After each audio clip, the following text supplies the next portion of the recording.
U-turn අලුත් දිශාවකට cyber කතාබහ. සමාජවාදී තරුණ සංගමයේ U-turn සංවාදශීලී සාකච්ඡාවේ සජීවී විකාශනයේ ඔස්සේ ඔබ හමුවන මම සකීෆ් සාම්. සවිඥානික තරුණ ප්‍රජාවක් ගොඩනැගීම සමාජවාදී තරුණ සංගමයේ ප්‍රධාන ඉලක්කයක්. ඒ නිසා සමාජවාදී තරුණ සංගමයේ විදියට අපි තීරණය කළා විශේෂයෙන්ම මේ වර්තමානයේ දකුණු ආසියාවේ එමෙන්ම ලෝකයේ ප්‍රධාන මාතෘකාවක් වී තිබෙන ඇෆ්ගනිස්තානයේ අර්බුදය පිළිබඳව සාකච්ඡා කිරීමට. ඉතින් අපි අපේක්ෂා කරන්නේ ලංකාවේ තරුණ සමාජයට මේ නව දේශපාලනික ප්‍රවණතාව පිළිබඳව පුළුල් ගැඹුරු අවබෝධයක් දැනුමක් ලබා දීමට. ඉතින් මේ සාකච්ඡාවට අද අපි ආරාධනා කළේ ජනතා විමුක්ති පෙරමුණේ ජාතික සංවිධායක බිමල් රත්නායක සහෝදරයාට. අයිබෝන් බිමල් රත්නායක සහෝදරයා. අයිබෝන් සකීෆ් අයිබෝන්. ඒ වගේම අපි නරඹන්නන්ට කියන්න කැමති මේ අපේ සාකච්ඡාව මේ මොහොතේ සමාජවාදී සංගමයේ නිල වෙබ් ඔස්සේ අපි සජීවීකරණය කරනවා. ඒ වගේම ඔබට අපි අවස්ථාව උදා කර තිබෙනවා ඔබට මේ මාතෘකාව හා සම්බන්ධයෙන් පැන නැගෙන ගැටලු ඉදිරිපත් කරන්න. ඉතින් මේ වීඩියෝ යටින් තිබෙන කොමෙන්ට් අවකාශය තුල ඔබට ඔබේ ප්‍රශ්න ඉදිරිපත් කරන්න පුළුවන්. ඒ ප්‍රශ්නත් අපි යොමු කරන්නට බලාපොරොත්තු වෙනවා බිමල් රත්නායක සහෝදරයාට. බිමල් රත්නායක සහෝදරයා, අපි සාකච්ඡාව ආරම්භ කළොත් මෙහෙම අපි දකිනවා මේ වර්තමානයේ වෙන විට දේශීය මාධ්‍ය තුලත් විදේශීය මාධ්‍ය තුලත් ඇෆ්ගනිස්තාන අර්බුදය පිළිබඳව විවිධ ප්‍රවෘත්ති වාර්තා සංවාද පළ කෙරෙනවා. ඇත්තෙන්ම මේ වර්තමාන අර්බුදය මොකක්ද? ඒ සම්බන්ධයෙන් බලපෑ කරුණු කාරණා මොනවාද? ඔව් සක්ති. ඉස්සෙල්ලාම තරුණ සමාජවාදී තරුණ සංගමයට ස්තුතිවන්ත වෙනවා. මෙවැනි ජාතික සහ ජාත්‍යන්තර වශයෙන් වැදගත් අපේ තරුණ තරුණියන්ගෙත් අපේ රටේ අනාගතයටත් බලපාන මෙවැනි සංවාදයක් සිදු කිරීම පිළිබඳව ඇෆ්ගනිස්තානය තුළ මේ සිදුවීම් පටන් අරගෙන සතියකටත් අඩු කාලයක් තුළ ඇත්තටම මේ සංවාදය මේ මොහොත කිරීම ඉතාමත්ම සුදුසුයි කියලා තේරුණු මූලිකම හේතුව කියලා මට හිතන්න පුළුවන් මේ සමාජවාදී තරුණ සංගමය මේ සංවාදය පවත්වනවා කියලා සකස් කරපු දැන්වීම විශේෂයෙන්ම Facebook වල ඊයේ වගේ උදේ ඉඳලා වගේ තමයි පළ වුණේ. මම දුටුවා මගේ Facebook පිටුව හරහා පළ කරපු මේ ඇඩ් එකට ඇත්තටම මම දුටුවා ඇත්තටම මේ අර රියැක්ෂන්ස් තිබුණා මේක පැය දෙක තුනකට කලින් බලපු වෙලාවේදී සාමාන්‍ය 1300ක් විතර කමෙන්ට්ස් උත් මම හිතන්නේ 400කට වැඩි ප්‍රමාණයක් මේ ඇඩ් එකට සංවාදයට නෙමෙයි. ඒක පැත්තකින් මට එකකින් හිතුණා ඇත්තටම ලංකාවේ තරුණ තරුණියන් අතර සහ පොදුවේ අපේ රටෙන් පිට මේ මාතෘකාවක් පිළිබඳව තිබෙන උනන්දුව පිළිබඳව ඒක ධනාත්මක පොසිටිව් පැත්තක්. ඒ වගේම මේක සමහර කමෙන්ට්ස් කියවට පස්සේ මට දැනෙච්ච දේ තමයි ඇත්තටම මේ ඇෆ්ගනිස්තානයේ ඉන්න තාලිබාන් කට්ටියට වඩා වැඩි තාලිබාන් කට්ටියක් දැන් ලංකාවේ සෝෂල් මීඩියා වල ඉන්නවා. මොකද මට ඇත්තටම දුක හිතුණා මේ ඒ කියන්නේ දැන් තාලිබාන්වරු මේ ඇෆ්ගනිස්තානට කරලා තියෙන විනාශයම අපේ රටේ තරුණ පරම්පරාවටත් මේ අර ගෙම්බෝ ළිඳේ ඉන්න ගෙම්බෝ වගේ හිතන ඊටාම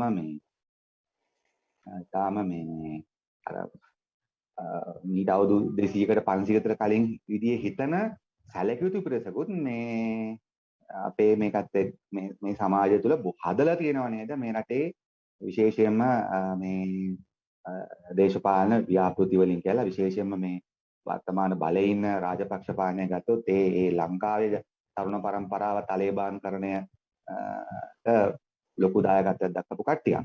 කෙසේ වුණත් ඔබ ආපු ඒ නිසා ධනාත්මක සහ ඍණාත්මක පැති දෙකම තියෙනවා සකිප්. කොහොම වුණත් අපි ඔබ ආපු ප්‍රශ්නයට ගියොත් එහෙම එතනම ඇෆ්ගනිස්තානයේ ජාත්‍යන්තර මාධ්‍යවල සහ ජාත්‍යන්තරයේ හැම දිනකම අවධානයක් වෙලා තිබෙන ප්‍රධාන හේතුව තමයි එක පැත්තකින් ඒ කියන්නේ ප්‍රධාන වශයෙන්ම ඇමරිකා එක්සත් ජනපදය අවුරුදු 20ක් තිස්සේ ඇෆ්ගනිස්තානය තුල කරපු යුද්ධයෙන් පරාජයටපත් වෙලා ඇමරිකාව පසුබැහැලා යන්න සිද්ධ වෙච්ච එක සහ 2001 දී ඇමරිකාව ආක්‍රමණය කරලා ඩොලර් බිලියන් 2000 ගණනක් වියදම් කරලා පරාජයටපත් කරා කියලා කියපු තාලිබාන් සංවිධානය නැවත ඇෆ්ගනිස්තානයේ බලය අල්ලගන්න.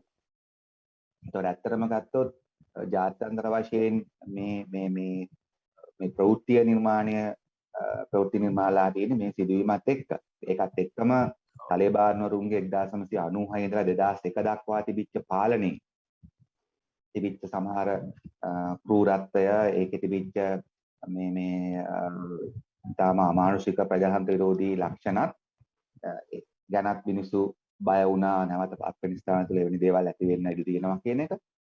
ඒ වගේම මම හිතන්නේ එක්සත් ජනපදයේ ලැබපු දැවැන්ත පරාජය. ඔබ දන්නවා ඩොලර් බිලියන් 2200ක් කියලා කියන්නේ අවුරුදු 20කදී වියදම් කරා කියලා කියන්නේ ලංකාවේ අපි ලංකාවෙන් ගත්තොත් අපි ලංකාවේ දල ජාතික නිෂ්පාදනය තියෙන්නේ සාමාන්‍යයෙන් ඩොලර් බිලියන් 80ක් විතර. කියන්නේ මුළු ලංකාව අවුරුදු 25ක් තිස්සේ කරනලා සම්පූර්ණයෙන්ම කරපු ලංකාවේ සමස්ත නිෂ්පාදනය හා සමාන මුදලක් එක්සත් ජනපදයේ අවුරුදු 20කදී මේ ඇෆ්ගනිස්තානයේ යුද්ධයකට වියදම් කළා කියනවා. හැබැයි වියදම් කළා එක්සත් ජනපදයේ පරදිලා තියෙනවා. ඒ නිසා තමයි අත්‍තරම මේකේ ජාත්‍යන්තර වශයෙන් අවදාළක් විය යුත්තේ ඇමරිකන් අධිරාජ්‍යවාදය අමුවේ පරාජයටපත් වීමත් අනිත් පැත්තෙන් අන්තවාදී මූලධර්මවාදී සංවිධානයක් නැවත ඉතාම කෙටි කාලයකදී බලය ලබා ගැනීමක් තමයි අත්‍තරම මේ ප්‍රශ්නයට අවධානය යොමු බලපාලා තියෙන ප්‍රධාන හේතුව. ඔව් අපි ඒක තව ටිකක් මම මේ ගැන සාකච්ඡා කරන්න පුළුවන් ස්ටැක් කියලා. මොකද මේ ඇෆ්ගනිස්තානය කියන්නේ ඉතිහාසයේ පුරාවටම ග්‍රීකවරු, පර්සියන්වරු, රෝමවරු, තුර්කිවරු, මොංගෝලියානුවන්, ඉන්දියාව, මහා බ්‍රිතාන්‍ය වගේම රුසියාව සහ ඇමරිකාව කියන මේ හැම අධිරාජ්‍යයකම ග්‍රහණයට ලක් වෙලා ඒ සියලුම අධිරාජ්‍යයන් පරාජය කරපු රණශූරයන් හිටපු බිමක් විදියට තමයි. එහෙම නැත්නම් අපි පොදුවේ කියන අධිරාජ්‍යවාදීන් වල අධිරාජ්‍යයන්ගේ සොහොන් බිම කියලා තමයි ඇෆ්ගනිස්තානයේ සඳහන් කරන්නේ. ඉතින් ඇයි ඇමරිකාව 21 වන සියවසයේ මේ ඇෆ්ගනිස්තානයේ ආක්‍රමණය කරන්නේ? ඔවුන්ගේ අරමුණ වුණේ මොකද්ද? සහ ඔවුන්ගේ පසුබෑමට ඇමරිකාව පසුබහින්න හේතු වුණේ මොකද්ද? මම හිතනවා දැන් අපි සාකච්ඡාවේ ආරම්භක අවදී ඉන්න නිසා මේ ඇෆ්ගනිස්තානය කියන රට ගැනත් යම්කිසි අදහසක් ගන්න එක හොඳයි කියලා ඔබත් යම්කිසි ඒට වෙච්ච ආක්‍රමණ සහ ඒවා ජය පරාජයන් පිළිබඳව ඔබ යම්කිසි විස්තරයක් කරා. එතන ඇෆ්ගනිස්තානය කියන්නේ මධ්‍යම ආසියාව තුළ දකුණු ආසියාවට කිට්ටුවෙන් තියෙන රටක්. රටේ විශේෂත්වය තමයි අතිවිශාල රට ලංකාව වගේ 10 ගුණයක් විශාලයි. වර්ග කිලෝමීටර් 6,50,000ක් විතර විශාලයි. ඒ වගේම ඇත්තටම ඇෆ්ගනිස්තානය විවිධ දේශපාලන ආර්ථික හේතු නිසා නට ආක්‍රමණත් විශාල වශයෙන් බලපාලා තියෙනවා. ඇත්තටම ඇෆ්ගනිස්තානය තුළ ඇෆ්ගනිස්තාන් ජාතිය නිර්මාණය වීමට ඉඩක් ලැබුණ නැති රටක් ලංකාව ඉන්දියාව වගේ. මොකද විශේෂයෙන්ම අද ගත්තත් ඇෆ්ගනිස්තානයේ ජනගහනය ගත්තොත් සාමාන්‍ය මිලියන 40ක් විතර. මේ මිලියන 40 මිලියන 42ක් විතර ඉන්නේ පස්තූන් කියන. දැන් තාලිබාන් වරුන්ගේ මූලික පදනම තියෙන්නේ මේ පස්තූන් කියන ජනවර්ගයේ පදනම. ජාතිකත්ව කණ්ඩායම් පදනම. ඊට අමතරව ටජිකිස්තානය ඇෆ්ගනිස්තානයේ දේශ සීමාවේ එහා පැත්තේ තියෙන එකක්. ටජික්වරුත් 27ක් ඉන්න අෆ්ගන් ජනගහනයක්. ඊට පස්සේ උස්බෙකිස්තානයත් එහි දේශ සීමාවේ තියෙනවා. උස්බෙක්වරුත් 9ක් විතර. ඒ වගේම ඒ නිසා ජාතිකත්වයන් හසාරාවරු ඉන්නවා. ඒ වගේම ජාතිකත්වයන් ගත්තොත් සාමාන්‍යයෙන් 10ක් විතර ඉන්නවා. කාශ්මීර, පංජාබි ඒ වගේ කණ්ඩායමුත් ඉන්නවා සුළු වශයෙන්. මේ අතර තියෙන පොදු සමානතාවය තමයි ඔවුන් ඉස්ලාම් ආගම පිළිගන්නේ. නමුත් මේ ඉස්ලාම් ආගමේ විවිධ බෙදීම් තියෙනවා. දැන් හසාරාවරු ගත්තොත් ඔවුන් ෂියා මුස්ලිම් වරු වශයෙන් සැලකෙන්නේ. ඔවුන් 9ක 10ක පමණ ප්‍රමාණයක් සිටිනවා. ඒ වගේ ඒ නිසා මේ ඇෆ්ගනිස්තානය තුළ ජාතික ආගමික වෙනස්කම් භාෂාත්මකව එක රටක් එක ඇෆ්ගන් ජාතියක් නිර්මාණය වෙන්න ලැබුණේ නැහැ.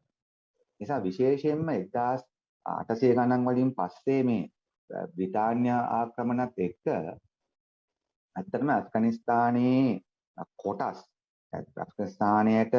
ඇෆ්ගනිස්තානයට අයිතිව තිබිච්ච ප්‍රදේශ බ්‍රිතාන්‍ය ආක්‍රමණක මගින් සිද්ධ වුණා මේ එවකට පාකිස්තානයේ බිලා තිබුණේ නැහැ සකීෆ්. එවකට තිබිච්ච බ්‍රිටිෂ් රාජ්‍යයකට බ්‍රිටිෂ් ඉන්දියාවට දෙන්න සිද්ධ වෙනවා ගිවිසුම් මගින් 1883 වගේ ආතක. ඊට පසුව 1919 දී ඇත්තටම ඇෆ්ගනිස්තානය සමත් වෙනවා බ්‍රිතාන්‍ය සමග සටන් කරලා ඇෆ්ගනිස්තානයේ ස්වාධීන රාජ්‍යයක් බවට පිළිගන්න. ඇත්තටම 1919 අගෝස්තු 19 ඔබ දකින්නේ දැන් මේ පෙරේදා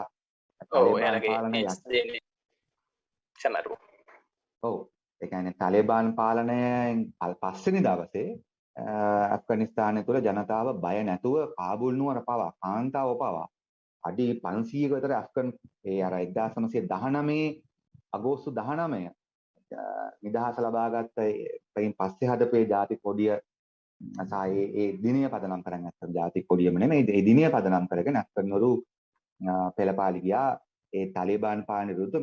මොකද 1919 තමයි උන් සැලකුවේ උන්ගේ නිදහස් දිනය වශයෙන් මොකෝ බ්‍රිතාන්‍ය පාලනය දනගස්සපු දිනයක්. නමුත් අපි තේරුම් ගත යුතුයි මේ බ්‍රිතාන්‍ය පාලනය දනගැස්සුවා වුණාට යම් කාලයකට කලින් බ්‍රිතාන්‍යයේ ඇෆ්ගනිස්තානයේ විදේශ ප්‍රතිපත්තිය හැසිරීමේ බලය ඊට කලින් හිටපු රජවරු බ්‍රිතාන්‍යයට පවරා දීලා තමයි තිබුණේ. ඒ නිසා ඇෆ්ගනිස්තානය තුල මේ ජාතික ආගමික බෙදීම් පවත්වාගෙන යන්න සිද්ධ වුණා. ඒ වගේම 1970 ගණන් වෙනකම් 70 ගණන් වල මුල වෙනකම් ඇත්තටම ඇෆ්ගනිස්තානයේ තිබුණේ රාජාණ්ඩුව. ඒකට ඔබට තේරෙනවා 1970 ගණන් කියන්නේ මේ තාම අවුරුදු 40කට විතර ඈත කාලේ මහා දුරාතීතයක් නෙමෙයි. එතකොට රජ පාලනයක් තිබිච්ච රටක්. ඒතකොට එතන තුල සිද්ධ වූ යුතු දේශපාලන ප්‍රතිසංස්කරණ, ආර්ථික ප්‍රතිසංස්කරණ, ජනතාවගේ අයිතිවාසිකම් මොකද විශේෂම ගත්තොත් ජනතාවරු يعني ඉගෙන ගැනීම අවශ්‍යතා අනිකුත් ඉඩම් ප්‍රතිසංස්කරණ මොකද ඇෆ්ගනිස්තානය, පාකිස්තානය, උතුරු ඉන්දියාව ගත්තොත් ඔබ දන්නවා සුවිශාල ඉඩම් හිමියන් ඉන්න රටවල්. මිනිස්සුන්ට ඉඩම් අඩුයි අක්කර 25000 ලක්ෂ 10000 15000 තිබිච්ච අයිති කරගත්ත ඉඩම් හිමියන් ඉන්න රටවල් තාමත් ඒ නිසා මට කියන්න ඕන කම තියෙනවා ඇෆ්ගනිස්තානය අත්පත් කරගත යුතු මේ යුගයේ අත්පත් කරගත යුතු ධනේශ්වර සංවර්ධනය අත්පත් කරගන්න උන්ට බැරි වුණා. ඒ නිසා වාර්ගික බෙදීම් මුල් බැසකේ සිද්ධ වෙන්න ඕන අධ්‍යාපනයේ ප්‍රතිසංස්කරණ සිද්ධ වෙලා තිබුණේ නැහැ. ඒ නිසා දරුවෝ ඉගෙන ගත්තේ ඊට අඩුයි. කාන්තාවන්ව ඊටාම පහත් කොට සලකන එක ඒ පසුගාමී මීට අවුරුදු 100 ගණනකට කලින් හැම රටකම එහෙම තමයි. ලංකාවේ 1900 වල ලංකාවේ කවුරුත් කාන්තාව ඉස්කෝලේ ගියේ නැහැ ඊට අඩුවේ. ඊට අඩුවේ ඉස්කෝලේ ගියා ඊට අඩුවේ. ඒ තත්ත්වය ඇෆ්ගනිස්තාන තුළ වෙනස් වුණේ ඊටාම අඩුවේ. කාබුල් විශ්වවිද්‍යාලය 1932 පිහිටවල තිබුණට පොදු ඇෆ්ගනිස්තාන් පොදු මහ ජනතාව අපිට වගේ කන්නංගර කෙනෙක් හිටියේ නැහැ ඇෆ්ගනිස්තාන. මොකද රාජාණ්ඩුවක් තිබුණා. දෙවෙනි හේතු නිසා ඇෆ්ගනිස්තානය ආර්ථික සංස්කෘතික දේශපාලනික වශයෙන් ඇත්තටම අපේ කලාපේ අනිත් රටවලට වඩා පස්සෙන් හිටියේ. ඉතින් ඔබ ඒ නිසාම ඇෆ්ගනිස්තානය සිල්ක් රෝඩ් එකේ පිහිටලා තියෙන නිසා, තරණි සේදමාවතේ පිහිටලා තියෙන නිසා ඇෆ්ගනිස්තානය හරහා ආසියාවේ සිට යුරෝපය දක්වා මාර්ගය වැටලා තිබිච්ච නිසා ඇෆ්ගනිස්තානය අතීතයේ විවිධ අධිරාජ්‍යයන්ගේ චීන වෙන්න පුළුවන්, මොංගෝලියන් වෙන්න පුළුවන්, රුසියන් වෙන්න පුළුවන් ඒවයි බලපෑමකට ලක් වුණා. ඒ වගේම ඇෆ්ගනිස්තානයේම රජවරුත් ඔවුන්ගේ ස්වෛරී බලයත් ලබාගෙන තිබුණා. නමුත් අපි දැන් ඉතා ඉක්මනින් මෙතෙන්ට ආවොත් ඔබේ ප්‍රශ්නයට පිළිතුර අවසන් කරමින් ඇෆ්ගනිස්තානයේ මේ මොහොතේ දැන් 96 ඉඳලා 2001 දක්වා නැත්නම් ඔබ ආසන්න මේ මෑත ඉතිහාසයේ ආක්‍රමණ දෙකක් ගැන කිව්වා. අධිරාජ්‍යවාදී සොහොන් බිමක ඔබ හඳුන්වද්දී ඇෆ්ගනිස්තානය එකක් තමයි බොහොම ප්‍රසිද්ධ කරුණක් තමයි මේ සෝවියට් ආක්‍රමණය කියන එක. ඒතර සෝවියට්වරු ඇෆ්ගනිස්තානය තුළ පෙරදුනා කියන එක එකක්. දෙක තමයි දැන් මේ 2021 දී ඇමරිකන් හමුදා පරාජයට පත්වීමට. මේ දෙකම ගත්තොත් ඇත්තරම ඔබ දන්නවා 1979 දෙසැම්බර් 25 තමයි. ඔව් හරි. අපි මුලින් මේ ඇමරිකානු ආක්‍රමණය සම්බන්ධාරණයට යොමු වෙලා අපි ඊළඟට යොමු සෝවියට් සියල්ල. හොඳයි. ඔව් ඇත්තටම ගත්තොත් දැන් ඇෆ්ගනිස්තානයට ඇමරිකානු ආක්‍රමණය සිද්ධ වෙන්නේ 2001 නොවැම්බර් මාසේ අග ඉඳලා ඇත්තටම මාසෙක වගේ යුද්ධකින් තමයි ඒක ඇෆ්ගන් පාලනය කාබුල් වලින් පළවා හැරෙන්නේ. ඔබ දන්නවා 1994 තමයි මේ ඇෆ්ගන් තාලිබාන් එක පිහිටවන්නේ. මට චූටි වෙලාවක් ඕන වෙයි සකි සහෝදරයා පොඩි පසුබිමක් කියන්න මේ තාලිබානරු කියන්නේ කවුද කියලා. මොකද ඔබ දන්නවා 1979 ඉඳලා 1990 වෙනකම් ඇෆ්ගනිස්තාන තුළ තිබිච්ච ජනතා ප්‍රජාතන්ත්‍රවාදී පක්ෂයේ පාලනය. ඒකට සෝවියට් දේශයේ උදව් සහ සෝවියට් හමුදාවේ උදව් ලැබුණා. ඒ පාලනය බිඳ දමන්න එක්සත් ජනපදයේ විසින් ඩොලර් බිලියන 43කට වැඩි මුදලක් වියදම් කරමින් පාකිස්තානයේ ඍජු ආධාර මත චීනයේ සමහර ආධාර මත දැවැන්ත ඉස්ලාමීය සටන්කාමී කණ්ඩායම් පුහුණු කරනු ලැබුවා. මුජාහිදීන් වරු කියන්නේ එක කණ්ඩායමක් පමණයි. දෙන්න පුළුවන් හැම ආයුධම සහ උදව්ම කිරීම කළා එක්සත් ජනපදයේ විසින් අර ජනතා ප්‍රජාතන්ත්‍රවාදී පක්ෂයේ පාලනයට ඇෆ්ගනිස්තානයේ තිබුණු ඒකට විරුද්ධව ලක්ෂක පමණ ඔය සියාඋල් හක් කියන පාකිස්තානයේ හිටපු ඒකාධිපති හමුදා නායකයා අතුලෑ මැදිහත් වෙලා පාකිස්තානයේ යොදාගෙන ඇත්තම සහ මුලින්ම ඇෆ්ගනිස්තානය තුළ අර පාන්තරෙහි ඉස්ලාමීය සටන්කාමීන් ගොඩනගුවා. ඔය බින් ලාඩෙන් කියලා අපිට පසු කාලිනව හඳුන්වන ඒ අල් කයිඩා නායකයෝ පවා ගොඩනගෙන ඒ ව්‍යාපෘතිය ඇති. ඒකෙන් පස්සේ 1990 දී සෝවියට් දේශයේ බිඳ වැටීමත් සෝවියට් හමුදා ඉවත් වීම සමග 1994 දී තමයි ඇත්තට. ඒතකොට මේ ආයුධ මේ බලය සහිත මුජාහිදීන් වරු මේ සටන් කරපු කණ්ඩායම අතර ප්‍රධාන කණ්ඩායම බාටපත්ලා තිබුණා. ඒ අනුව තමයි 1994 දී ඕමාර් මුල්ලා කියන මේ ඇෆ්ගනිස්තාන් පස්තුන් නායකයා මේ තාලිබාන් සංවිධානය ගොඩනගා. නැත්නම් ඔයක පිහිටවන්නේ පාකිස්තානය තුලදී. ඊපස්සේ 94 පිහිටපු මේ තාලිබාන් සංවිධානය තමයි 96 දී යුද්ධමය ආකාරයෙන් ඒකට තිබිච්ච දූෂිත දුර්වල පාලකයන් පන්නලා දාලා 96 දී බලය ගන්න. ඒතර මේ 96 දී තාලිබාන්වරු බලය ගැනීමේදී ඒකට විරුද්ධ වුණේ නැහැ එක්සත් ජනපදය. ඇත්තටම එක්සත් ජනපදය පසු කාලින උදව් කළා.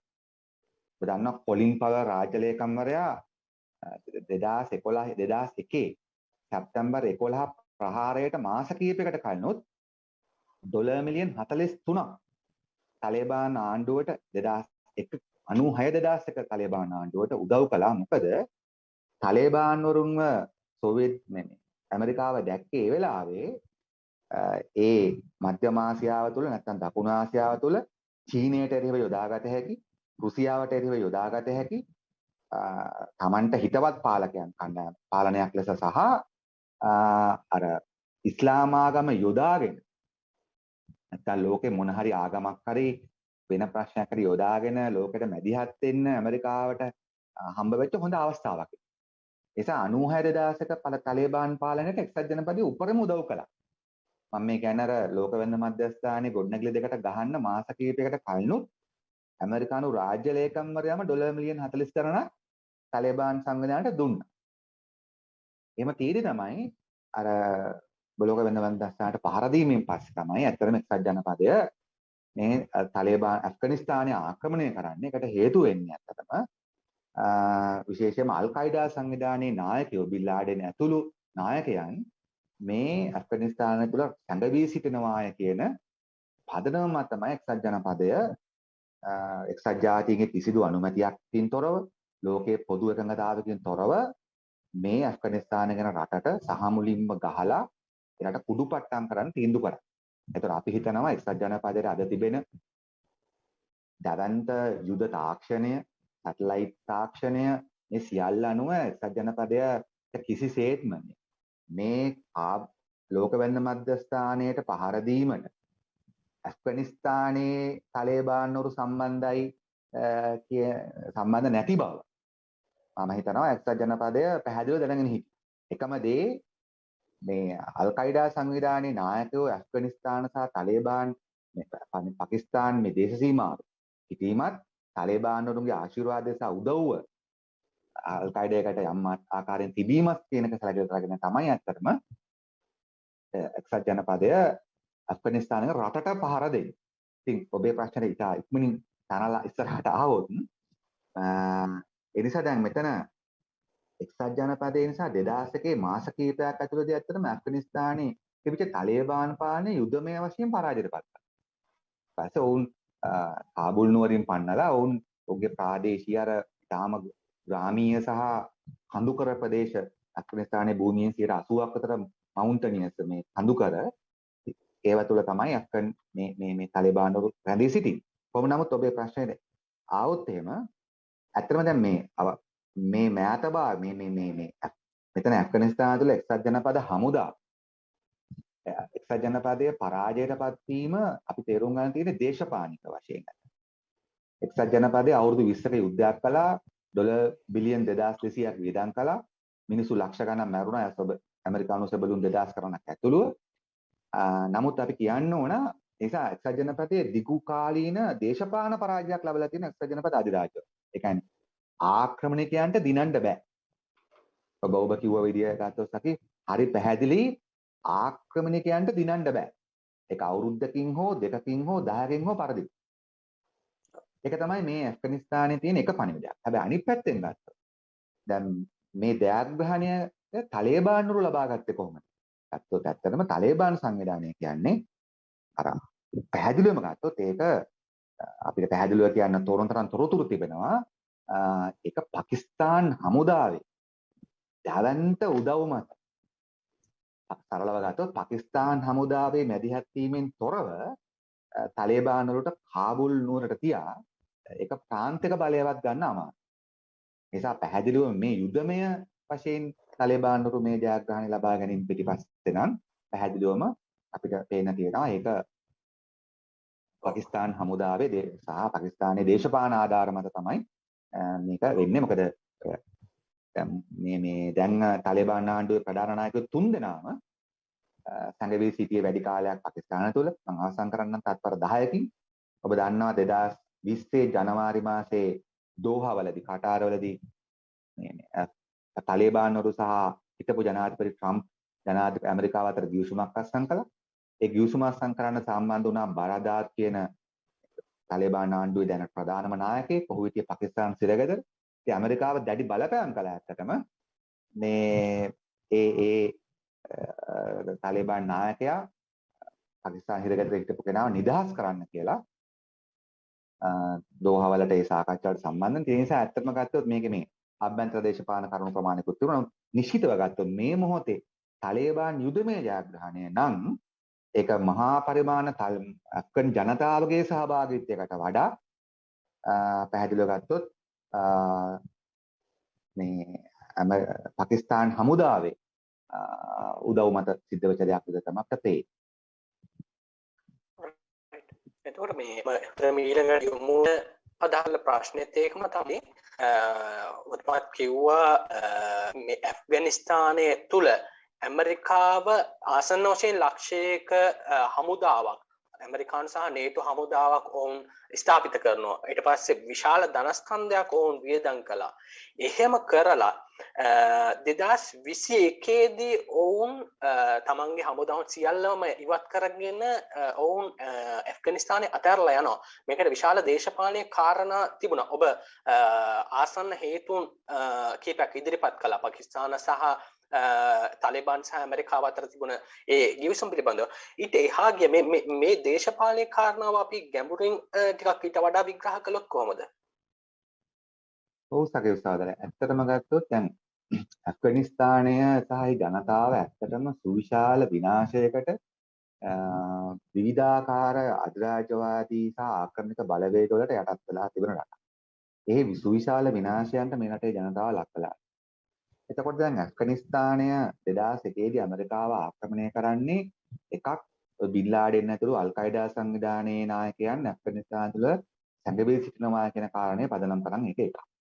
දෙක තමයි එක්සත් ජනපදයට මධ්‍යම ආසියාව තුළ මොකද ඔබ දන්න 1994 දී එක්සත් ජනපදය මේ තේදමාතු උපාය මාර්ග පනත කියලා සිල්ක් රෝඩ් ස්ට්‍රැටජි ඇක්ට් කියලා පනතක් සම්බන්ධ කරගන්නවා පනතක් සම්මත කරගෙන ඒ පනත හරහා ඔවුන් මධ්‍යම ආසියාවේ ජෝර්ජියාව දක්වාම එනවා. ඇත්තටම කිර්ගීසියාව දක්වාම ඔවුන් රුසියාවට එරෙහි ආණ්ඩු හදමින් එනවා. හැබැයි ඔවුන්ට ඉතා හොඳින් ස්ථාපිත වෙන්න බැරි වෙනවා.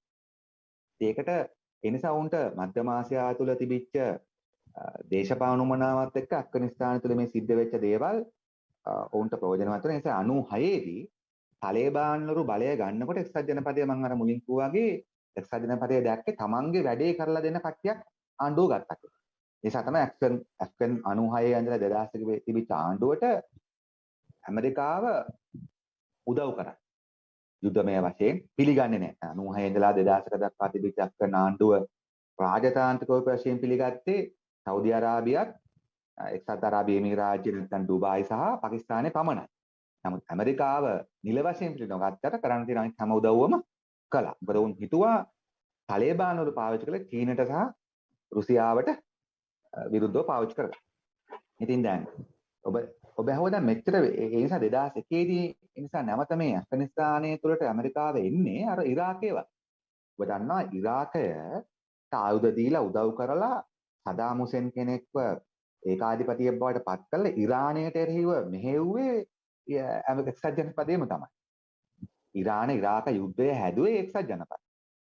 හැබැයි ඊට පස්සේ ඒ එක්සත් ජනපද උමනා වෙනුවෙන් වැඩ කරපු සදාම් හුසේන්ට විරුද්ධවම 1993 දී ඊට පස්සේ 2003 දී එක්සත් ජනපදයේම ඒ ඉරාකටම ගැහුවා. ඉතින් 2001 දී ඇත්තටම අපි හිතනවා හොඳින්ම එක්සත් ජනපද දැනගෙන ඉන්නේ නැති කියලා මේ තාලිබාන් සංවිධානය 2001 දී මේ මොනවාද මේ ඇමරිකාවේ බිල්ඩින් දෙකට ගහන්න දායක වුණේ කියලා. නමුත් බිල් ලාඩෙන් සිටිනවා කියන පදනමින් පහර දීලා විනාශ කරා. ඉතින් එක්සත් ජනපදයේ අසාර්ථක වීමට බලපාපු හේතු ගත්තොත් එකක් තමයි දැන් ඔවුන් දැන් මම දැක්කා මේ ලෝකේ ඇමරිකාවේ ඉන්න ප්‍රධානම මේක මහාචාර්යවරුත් ළඟට කියලා ජෙෆ්රි සැක්ස් වගේ කෙනෙකුත් මේ දැන් ඇමරිකාව ඩොලර් බිලියන් 2.2ක් වියදම් කරනවා ඇෆ්ගනිස්තාන. දැන් මිනිස්සෙක් තවත් රටකට ඩොලර් බිලියන් සමාන ඩොලර් බිලියන් 2200ක් ට්‍රිලියන් 2.2ක් වියදම් කරනකොට ඕනම කෙනෙක් බලාපොරොත්තු වෙන්නේ සකේ අඩු ගානේ හිතවත්කමවත් දිනා ගන්න. දැන් ඇමරිකාව මේ මෙච්චර ටොන් ගාණක් සල්ලි වියදම් කරලා ඇෆ්ගනිස්තාන තුළ මොනවද හැදුවේ? ඉස්කෝල කීයක් හැදුවා? ඉස්කෝල හැදුවේ නැහැ. ඉස්පිරිතාල කීයක් හැදුවා? ඉස්පිරිතාල හැදුවේ නැහැ. කොච්චර ගොවිපළවල් හැදුවා? එහෙම හැදුවේ නැහැ. කොච්චර ඇෆ්ගනිස්තානේ විශාල අමුද්‍රව්‍ය තියෙන රටක්. මේ අමුද්‍රව්‍ය වලින් කර්මාන්ත කීයක් හැදුවා? ඒව හැදුවේ නැහැ. ඇත්තටම කලේ මේ ඩොලර් ට්‍රිලියන් 2.2ම වියදම් කළේ යුද්ධයට. යුද්ධයට කියන්නේ ඒකෙන් උනේ ඇමරිකන් හමුදාව සතුව ඉන්නවා හමුදා කොන්ට්‍රැක්ටර්. එතකොට මේ අයට හොරකම් කරන්න මං හම්බ කරගන්න ඩොලර් කෝටි ගණන් නාස්තිකාර විදියට ඇමරිකන් මිනිස්සුන්ගේ බදු සල්ලි වියදම්. අනිත් එක හමුදාවට තමයි වියදම්. ඒ නිසා අවසානයේදී ඊළඟට ගත්තොත් ඒ නිසා ඇමරිකාවට බැරි වුණා ඇෆ්ගනිස්තාන තුළ ජනතාව විශ්වාස දිනා ගන්න. ඒ කියන්නේ ඇමරිකාව අපිට උදව් කරනවා. අපේ දරුවන්ගේ ඇස් පාදනවා. අපේ දරුවන්ට ඉස්කෝල හදනවා, විශ්වවිද්‍යාල හදනවා. අපිට කර්මාන්ත හදනවා. නේ? එහෙම මොකුත් කරන්න බැරුණා පහුගිය අවුරුදු 20. මිනිස්සු මැරුව එක තමයි කළේ. ඊට කාබුල් නුවර සම්පූර්ණයෙන්ම සහ ඇමරිකාවේ හමුදා කඳුරු අමුල ඇෆ්ගනිස්තානයේ පුරාම තියෙනවා. ඒ හැම කඳවුරක් පදනම් කරගෙනම අති විශාල ගණිකා ව්‍යාපාරයක්. ගැහැණු ළමයි සහ විශේෂයෙන්ම ඩාන්සින් බොයිස් කියලා පිරිමි ළමයිව යොදා ගන්න ඇෆ්ගන් සමාජයේ සහමුලින් කුඩු පට්ටක්. ඊට අමතරව කාබුල් නුවර ඇමරිකන් කට්ටියට යන්න ඕන නිසා එතන කොෆි ෂොප්ස් අනම්මනම් ඒව ටික හැදුවා. මේ පාලම් ටිකක් හැදුවා ඒවට කරා. ඉතින් ඒස අවසානයේ ඇමරිකාව එක පැත්තකින් ඇෆ්ගන් ජනතාවගේ සමාජාතික මට්ටම දිනු කළ නැහැ. දැන් තාලිබාන් වල මේ පාලනය ගන්නකොට 2021 අගෝස්තු 15 වෙනකොට ඇෆ්ගන් ජනතාවගෙන් 42ක් අන්ත දරිද්‍රතාවය. දවසක ආදායම ඩොලර් 1යි. ඇෆ්ගන් ජනතාවගෙන් තව 20ක් දරිද්‍රතා රේඛාව. ඒ කියන්නේ 60ක් දුප්පතු. ඒතර ඇමරිකාව මොකද්ද මේ ඩොලර් ට්‍රිලියන් 2.2කින් කළේ?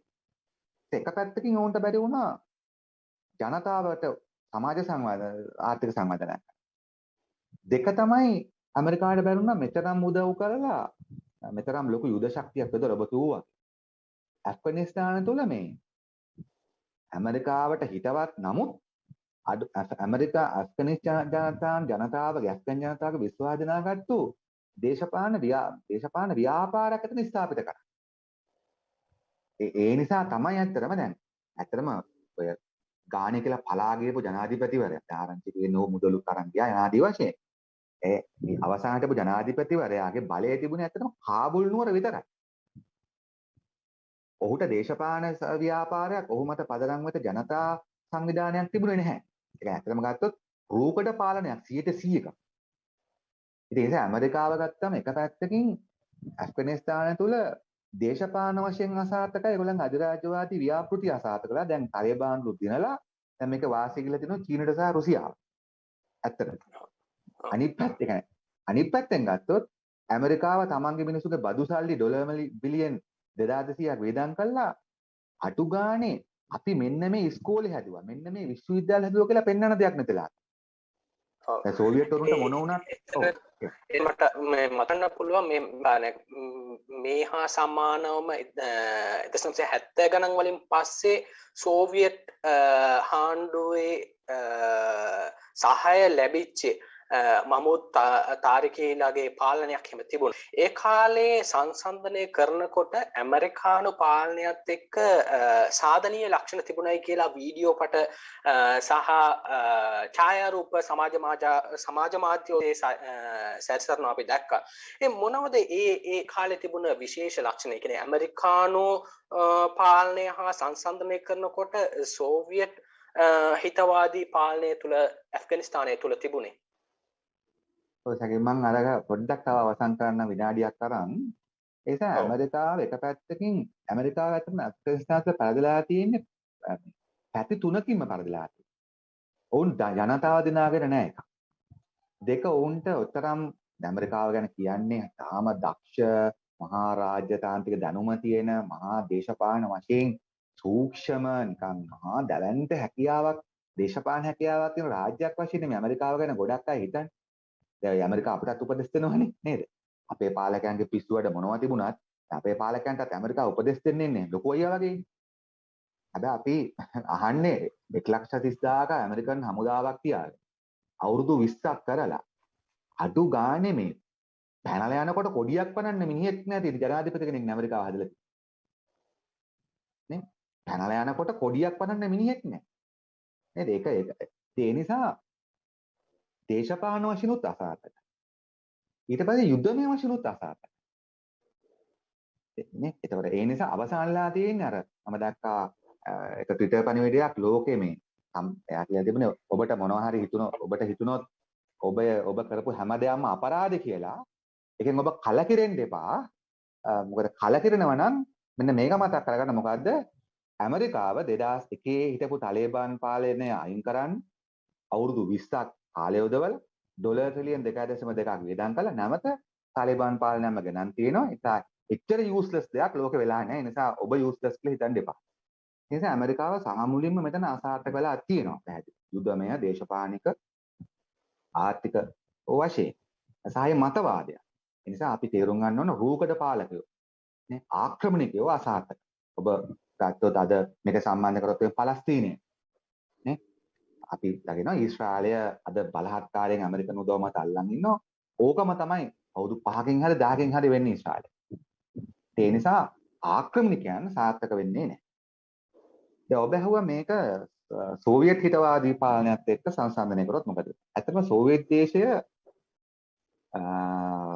1979 දී මේ ජනතා ප්‍රජාතන්ත්‍රවාදී පක්ෂයේ පාලනයට උදව් කරමින් තිබිලා 79 දෙසැම්බර් මාසයේ සෝවියට් හමුදා ඇෆ්ගනිස්තානයට ඇතුල් කිරීම දේශපාලන වශයෙන් එතරම් නිවැරදි දේශපාලන තීන්දුවක් කියලා අපිට උනත් පිළිගන්න අමාරුයි.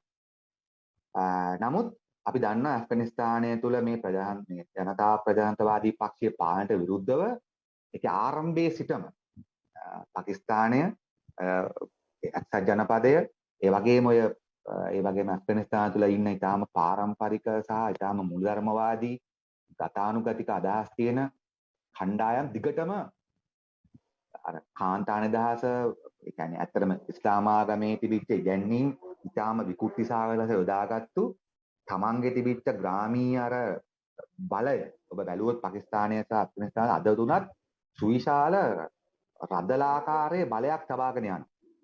ඉඩම් හිමියන්ගේ පාලනය අස්පනා අපිට දැනුත් තිබෙනවා. ඒත් ඔවුන් තමයි ඇත්තටම දරුවන්ගේ ගැනීමට විරුද්ධ වෙනවා. ඔබ දන්නවා ලංකාවේ නොමිලේ අධ්‍යාපන ක්‍රමය හඳුන්වා දෙද්දී කන්නංගර මහත්තුමා ඒක ප්‍රසිද්ධ කරුණක් තමයි ලංකාවේ පාර්ලිමේන්තුවේදී ලංකාවේ හිටපු සිංහල සමහර දෙමළ නායකයෝ කියනවා මේ ඔය වැඩෙන් වෙන්නේ කන්නංගර මේ අපිට පොල් ගහක් ගෙඩියක් කඩා ගන්නවා මිනිහෙක් කොල්ලෙක් නැති වෙන්නේ. මාදුටුව මේ ළඟදී ගෘහස්ත ළමාශ්‍රමය අහෝසි කිරීම සම්බන්ධව කරපු සංවාදයකදී අපේ ප්‍රසිද්ධ නීතිඥයෙක් එතුමා කලින් නම කියන හර්ෂණ නායකාර මහතා ඔහු කිව්වා ඔහු නීතිපති දෙපාර්තමේන්තුව සම්බන්ධව වැඩ කරන කාලේ ගෘහස්ත ළමාශ්‍රමය තහනම් කරන්න නීති ගේන්න යෝජනා කරපු වෙලාවේදී මේ ඒ නීතිපති සහ අධිකරණ අමාත්‍යාංශයේ ඉන්න සමහර නිලධාරීන් කිව්වා කියලා හර්ෂණ මේ වා කරන්න යෝජනාවෙන් වෙන්න යන්නේ මේ අපිට ගෙයක් අතුපතු ගා ගන්නවත් කෙල්ලෙක් හොයාගන්න බැරි වෙන්නේ. දැන් මම මේ කියන්නේ මේ වර්තමාන ලංකාවේ. දැන් ඔන්න ඔවැනි කණ්ඩායමකුත් දිගටම ඇෆ්ගනිස්තානය තුළ ඉන්නවා. පැරණි අර මධ්‍යකාලීන කුල ක්‍රමය, රදල ක්‍රමය පවත්වාගෙන යන. ඔවුනුත් විශාල වශයෙන් මේ ජනතා ප්‍රජාතන්ත්‍රවාදී පක්ෂයේ පාන විරුද්ධව සන්නද්ධ ආකාරයෙන් කටයුතු කරා. මොකෝ ලක්ෂයකට වැඩි ඉස්ලාමීය සන්නද්ධ කණ්ඩායම් ගොඩ නැගුවා ඇමරිකාව මැදිහත් වෙලා මේ පාලනය තුළ. නමුත් ඒ අතරේ සෝවියට් දේශය ඇෆ්ගනිස්තානයට හමුදා වීමේ දේශපාලන වැරද්ද එසේ තිබියදීම සෝවියට් දේශය ඇෆ්ගනිස්තානය 20 වෙනි සියවසට එතකොටත් පසුගාමී රටක් වශයෙන් තිබිච්ච ඇෆ්ගනිස්තානය 20 වෙනි සියවසට ගෙනීම සඳහා සුවිශාල කාර්යභාරයක් කරා. එකක් තමයි නොමිලේ අධ්‍යාපන ක්‍රමය හඳුන්වන්නේ. කාබුල් නුවර තිබුණේ නොමිලේ අධ්‍යාපන. එතකොට සෝවියට් දේශය ඇෆ්ගනිස්තානය තුළ පාසල් හැදුවා. උසස් අධ්‍යාපන ආයතන හැදුවා. විශ්වවිද්‍යාල විශාල ප්‍රමාණයක් ආරම්භ කළා.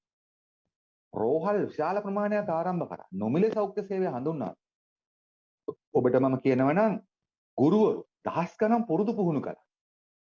ගුරුවරු දහස් ගණන් සෝවියට් දේශයට නැගෙනහිර ජර්මනියට යවලා උන්ට අර විශේෂ තාක්ෂණික පුහුණුව ලබා දුන්නා. යුද පුහුණුව නෙමෙයි. ඔබට මම කියන්නම් තවත් දෙයක් 1988 දී අබ්දුල් අහඩ් මොහමඩ් කියන ඇෆ්ගන් ඇෆ්ගන් වෘත්තිකයා ඔහුව යවුවා ලෝකේ පළවෙනි වතාවට අභ්‍යවකාශය. ලෝකේ ඉස්සෙල්ලාම ඇෆ්ගන් ජාතිකයෙක් අභ්‍යවකාශයට ගියේ 1988 දී. මේ සෝවියට් අභ්‍යවකාශ යානිකයෙක්. ඊට පස්සේ කාන්තාවන්ට ඔබ දන්නවා ලෝකේ ගොඩාක් ඉස්ලාමීය රටවල් මේ ඒ මධ්‍යකාලීන වැඩවසම් නීති අයින් කරලා අද සෞදි අරාබිය පවා යම් වෙනස්කම් කළා. දැන් තූර්කිය වගේ රටක් ගත්තොත් තූර්කියේ දියුණුවේ පදනම ඒ කාලානුරූපව තමන්ගේ ආගමික හරය රැඟ ගන්නා ගමන් ඒ අවශ්‍ය කරන ප්‍රතිසංස්කරණ කරන එක වෙනස්කම් කළා තියෙනවා. ඒ වගේ 1979 මේ ජනතා ප්‍රජාතන්ත්‍රවාදී පාලනය ගන්නකොට විශාල බිල්ලෙක් මැව්වා. දැන් ඉතින් ආගම තහනම් කරයි, ආගමික අයිතිය තහනම් කරයි, ආගම් පල්ලියන එක තහනම් කරයි. අද පවා අපි දන්නවා සෝවියට් දේශය තමයි මුළු මහත් අප්‍රිකානු මහද්වීපයේ සියලුම යටත් පිට නිදහස් කරගන්න වැඩිම උදව් කරපු රට. දකුණු අප්‍රිකාවේ සිට මේ අවසාන නිදහසට සැම්බියාව දක්වා මේ නැමීබියාව දක්වා. එතනින් උතුරු අප්‍රිකාව සම්පූර්ණයෙන්ම මුස්ලිම් රටක්. ඒ මුස්ලිම් රටවල් වලට සුවිශාල උදව් කළේ සෝවියට් දේශය. ඔබ දන්නවා සූවැස්සල ජනසතු කරන්න යනවා. ඊජිප්තුවේ නසා ජනාධිපතිතුමා සූවැස්සල ප්‍රංශ බ්‍රිතාන්‍ය කොම්පැනි වලින් ජනසතු කරන්න හදනකොට ඔය ඇමරිකාවයි ප්‍රංශයේ බ්‍රිතාන්‍යයි ඊජිප්තුවට බෝම්බ දාන්න හැදුවා. ඒ වෙලාවේදී සෝවියට් දේශයේ තමයි නසා ජනාධිපතිතුමාගේ ආණ්ඩුව පැත්තට ගිහිල්ලා කිව්වේ නෑ. සූවැස්සලට බෝම්බ දැම්මොත් ඒක ලෝක යුද්ධයක් ඇති වෙනවා කියලා මතක තියාගන්න. එහෙම තමයි අප්‍රිකා මේ ඉස්ලාමීය රටවල් වලට සමාජවාදී සෝවියට් දේශය උදව් කරේ. ඔබ දන්නවා පලස්තීන අරගලය. හැබැයි ඇෆ්ගනිස්තාන ආක්‍රමණය මොකක්ද වුනේ? සෝවියට් දේශයේ සුවිශාල වශයෙන් ඇෆ්ගනිස්තානය තුළ සුවිශාල ප්‍රතිසංස්කරණ කාන්තාවන්ගේ අයිතිවාසිකම්, ළමයින්ගේ අයිතිවාසිකම්, නොමිලේ අධ්‍යාපනය, නොමිලේ සෞඛ්‍ය මේවා කළාට අර ඇමරිකන් ප්‍රොපගන්ඩා එකයි මේ ආක්‍රමණය තිබිච්ච වැරද්දයි නිසා මුස්ලිම් ජනතාව තුළ බරපතල හැඟීමක් ඇති කළා. අපෝ සෝවියට්වරු කියන්නේ නම් මුස්ලිම් වරුන්ට හරියන කට්ටියක් නෙමෙයි. නිසා අතන ඇමරිකාව ඒ වෙලාවේ එක ගලින් කුරුල්ලෝ දෙන්නෙක් මරාගත්තා. ඒ වැඩෙන් ඇෆ්ගනිස්තානය තුළ සිද්ධ වෙච්ච දේ. කොහොම නමුත් අවසාන වශයෙන් මට කියන්න තියෙන්නේ සෝවියට් දේශය තුලින් ඇෆ්ගනිස්තානය තුළ සුවිශාල ප්‍රතිසංස්කරණ ප්‍රමාණයක් සමාජ ප්‍රගතිශීලී ප්‍රතිසංස්කරණ ප්‍රමාණයක් සිද්ධ වුණා. නමුත් අපි පිළිගත යුතුයි. ඒ ප්‍රතිසංස්කරණ මොනවා කළත් ඒ ප්‍රතිසංස්කරණ කළ යුතු වෙන්නේ යම්කිසි රටක මහජනතාව සහභාගී කරගෙන. ඒ මහජනතාවගේ ව්‍යායාමයට තමයි ප්‍රගතිශීලී ව්‍යාපාර උදව් කළ යුතු. ඒ බලහත්කාරයෙන් පටවන්න බෑ. ඒ නිසා පාකිස්තාන හමුදා මැදිහත් වීම, පාකිස්තානය තුලින් කරපු මූලධර්මවාදීන්ගේ පුහුණු කිරීම, බින් ලාඩෙන්ලා හදපුවා, මුජාහිදීන්ලා හදපුවා, ඇමරිකානු මැදිහත් වීම, හෙන්රි කිසිංගර්ගේ මැදිහත් වීම, මේ සියලුම දේවල් ඇතුලේ සෝවියට් දේශය යම්කිසි ප්‍රගතිශීලී වැඩ කටයුතු ප්‍රමාණයක් ඇෆ්ගනිස්තාන තුල කළා. ඇත්තටම ඇෆ්ගන් හමුදා සෝවියට් දේශයේ සෝවියට් හමුදා ඇෆ්ගනිස්තාන තුල යුද්ධමය වශයෙන් පරදුනේ නැහැ. යුද්ධමය වශයෙන් පරදුන්නේ 1989 ජිනීවා වලදී ගිවිසුමක් අත්සන් කළා සෝවියට් හමුදා සෝවියට් දේශය බිඳ වැටෙනවත් එක්කම ඉවත් වෙනවා. යුද්ධමය වශයෙන් පරදනවට වඩා සෝවියට් දේශය බිඳ වැටිච්ච නිසා. ඇත්තටම සෝවියට් දේශයට සිද්ධ වෙනවා යන්නේ නිසා. එතන එක පැත්තක් තියෙනවා. ඒ කියන්නේ සෝවියට් දේශය ඒ කරපු දේශපාලන ක්‍රියාව මම හිතන්නේ ඒක පිළිගත හැකි දෙයක් නෙමෙයි. නමුත් අනිත් පැත්තෙන් ගත්තොත් ඔවුන් එතන ගිහිල්ලා ඇමරිකාව වගේ විනාශය කළේ නෑ. මම ඒක අවසාන තත්පර 10කින් දෙයක් කියන්න. ඇමරිකන් හමුදා ආක්‍රමණය කළ අවුරුදු කිහිපයකට පස්සේ BBC එකේ ඇෆ්ගනිස්තානයේ ජනතාව ඉන්ටර්විව් කළා. ඔය ගොවි ජනතාව ග්‍රාමීය ප්‍රදේශවල. එතකොට ඒ ගොවියෝ සමහර අය BBC එක කැමරාවට කියලා ගැහුවා. මොකද බ්‍රිතාන්‍ය හමුදාත් එක්කට හිටපු නිසා. ඔවුන් කියපු දෙයක් තිබුණා මොකද්ද? උඹලා බෝම්බ දාලා කඩන හැම පාලමක්, හැම වේල්ලක්, හැම ජලාශයක්, හැම ඉස්කෝලයක්ම හැදුවේ සෝවියට්වරු. නිසා සෝවියට් දේශය ලෝකේ හැම රටකටම උදව් කරලා තියෙනවා. හැබැයි සෝවියට් දේශයේ ඒක පුද්ගල පරිමාණයෙන් ගත්තොත් එක පුද්ගලයෙක්ට කරන ලද වැඩිම ආධාර ප්‍රමාණය දීලා තියෙන්නේ ඇෆ්ගනිස්තානයේ. ඒ නිසා ධනාත්මක පැති ගොඩක් තියෙනවා. වගේම අර දේශපාලන ක්‍රියාවේ වැරද්දක් තිබෙනවා. ඒක තමයි අපිට කියන්නේ ඇත්තටම වෙලා තිබෙන්නේ එතන. ඒ ප්‍රගතිශීලී ප්‍රතිසංස්කරණ කරපු විදිය වැරද්ද වගේම ඒක සෝවියට් හමුදා මැදිහත් වීම වැරද්ද වගේම අනිත් පැත්තෙන් ගත්තොත් හැබැයි මහා දැවැන්ත කුමන්ත්‍රණ කරලා මේ ඇෆ්ගනිස්තානය තුළ තිබිච්ච අර මම අපි මුලින් කියපු ජාතික ආගමික බෙදීම් සකිස් සහෝදරයා සුවිශාල වශයෙන් වර්ධනය කළා. ඇත්තටම ඇමරිකානු සහ පාකිස්තාන මැදිහත් වීම. අදත් ඔබ බලන්න. අදත් දැන් තාලිබාන් වල මොනව යටත් කරන් හිටියත් උතුරු කාබුල් ප්‍රාන්තය යටත් කරන්නේ නැහැ. ඔබ දැන් මැප් එක බැලුවත් ඔබට පේනවා උතුරු කාබුල් 2000 කට යටත් උනේත් නැහැ. 2096 යටත් උනේ නැහැ. මොකද එතන ඉන්නේ උස්බෙක්, තාජික්, නෝර්ත් අලයන්ස්, නොදර්න් අලයන්ස් කියලා කියන්නේ. ඔවුන් මේ ඉතා හොඳ අය නෙමෙයි. ඒ ජනතාව ගැන මම කියන්නේ. ඒ දේශපාලන නායකයොත් ඇමරිකාවෙන් දීපු සල්ලි වැඩිපුරම හොරකම් කරපු කණ්ඩායම තමයි නොදර්න් අලයන්ස් කියන්නේ. නමුත් දැන් අද ඇෆ්ගනිස්තානය තුළ පැහැදිලි වාර්ගික යුද්ධයකට අවශ්‍ය කරන පසුබිම දැන් නැවත නිර්මාණලා තියෙනවා. මොකද ඇෆ්ගනිස්තානය තුළ මේ ඇමරිකාව සහ පාකිස්තානයේ දේශපාලන නායකයන් හදපු වාර්ගික ආගමික බෙදීම් සුවිශාල වශයෙන් ඕන වෙලාවක ගිනි තියන්න පුළුවන් මට්ටමක තමයි තියෙන්නේ. නිසා එක ගිනි කූරක් ගහලා දැම්මම ඇෆ්ගන් සමාජයට ඕන හැටියට පත්තු වෙනවා. ඉතින් මම හිතන්නේ අන්න ඒක නිර්මාණය වෙන්නේ ඇත්තටම 1970 ගණන් වලින් පස්සේ ඇමරිකානු CIA මැදිහත් වීම වලින් කරපු මේ වාර්ගික බෙදීම් උස්සන්න කිරීමත් එක්ක ඊට අමතරව තවත් පොඩි කාරණයක් කියනවා නම් ඓතිහාසික වශයෙන් මම කිව්වා 1983 දී ඇෆ්ගනිස්තානට අයිති ප්‍රදේශයක් නෝර්ත් වෙස්ටර්න් ෆ්‍රන්ටියර් කියන ප්‍රදේශය පස්තුන්ලට අයිති ප්‍රදේශයක් දෙකට බෙදලා දුන්නයි ඒ වෙලාවේ ඉන්දියාවට බ්‍රිටිෂ් රාජ්‍යයකට. ඉතින් ඒ ජාතික ආගමික ගැටලුවත් මෙතන තියෙනවා බෙදුම් ආදී ප්‍රශ්නයක් ඒ වෙලාවේ අද වෙන විදිහකට. ඉතින් මේ ඔක්කොම එකතු වෙලා තියෙනවා මේ ප්‍රශ්නේ.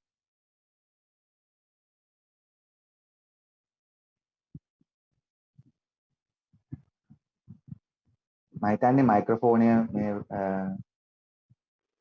අපි මෙහෙම කාරණයකට යමු වුණොත් ඇත්තටම මේ වෙනකොට අපි සාකච්ඡාලා තියෙනවා ප්‍රබල අධිරාජ්‍යන් වල මැදිහත් වීම ඇෆ්ගනිස්තානය තුල තිබුණා කියලා. ඇෆ්ගනිස්තානයේ තිබෙන මොන වගේ විශේෂත්වයන්ද බලපෑවේ මෙවැනි අධිරාජ්‍යන් වල අතපෙවීම් ඇෆ්ගනිස්තානයට යොමු වෙන්න අපි සාකච්ඡා කරන කාරණයට අමතරව වෙන යම් හෝ කාරණයන් බලපෑවද? ඔව් ඇත්තටම ගත්තොත් ඇෆ්ගනිස්තානය කියන්නේ අද ගත්තොත් ඒක කෙලින්ම රුසියානු ඒ කියන්නේ අද ගත්තොත් නම් කෙලින්ම චීනයට දේශ සීමාවක් තියෙන රටක්. චීනය කියන්නේ අද ලෝක බලවේගය. එතකොට ඇෆ්ගනිස්තානයට කරන්නා වූ ඇෆ්ගනිස්තානයේ දේශපාලන බලය පාලනය කර ගැනීම ලෝක බලවතුන්ට ප්‍රයෝජනවත් වෙනවා. විශේෂයෙන්ම එක්සත් ජනපදයට මොකෝ එක්සත් ජනපදයේ හැම විටම චීනය වට කිරීමේ උන්මාදයක තමයි ඉන්නේ. ඒ නිසා ඇෆ්ගනිස්තානයේ Tamanට හිතවත් ආණ්ඩුවක් හදා ගැනීම එක්සත් ජනපදයේ ඒ අත්යෙන් උදව්.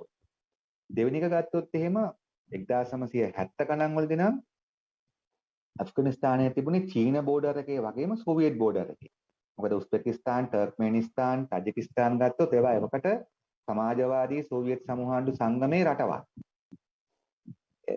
එතකොට එසා කෙලින්ම සෝවියට් දේශයට දේශ සීමාව තුන රටක්. එතකොට ඇෆ්ගනිස්තානය තුළ ඇමරිකන් හමුදා ඇමරිකාට හිතවත් ආණ්ඩුවක් හදාගන්න එක කෙලින්ම සෝවියට් දේශයට කිට්ටු බෝඩර් එකේ ඇමරිකන් හමුදා තියන්න පුළුවන්. ඒක එදා. අද ගත්තොත් චීනයට බෝඩර් තියෙනවා. ඒ වගේම දැන් ටර්ක්මේනිස්තාන් ගත්තට පස්සේ ඒවා ඉඳලා රුසියාවට ඉතාම කිට්ටු. ඊට වඩා විශේෂත්වයක් තමයි ඊරානය.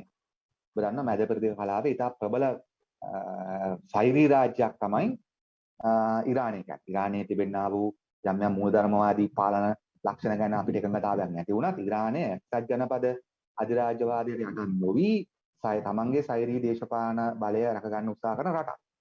79 දී ඇමරිකන් හමුදා ඇමරිකාව සහ ඇමරිකන් හිතවත් රූකඩ පාලනකයෝ එළවපු රටක් 79. ඉතින් ඇෆ්ගනිස්තානයේ තියෙන විශාල ඉරාන බෝඩරයක්.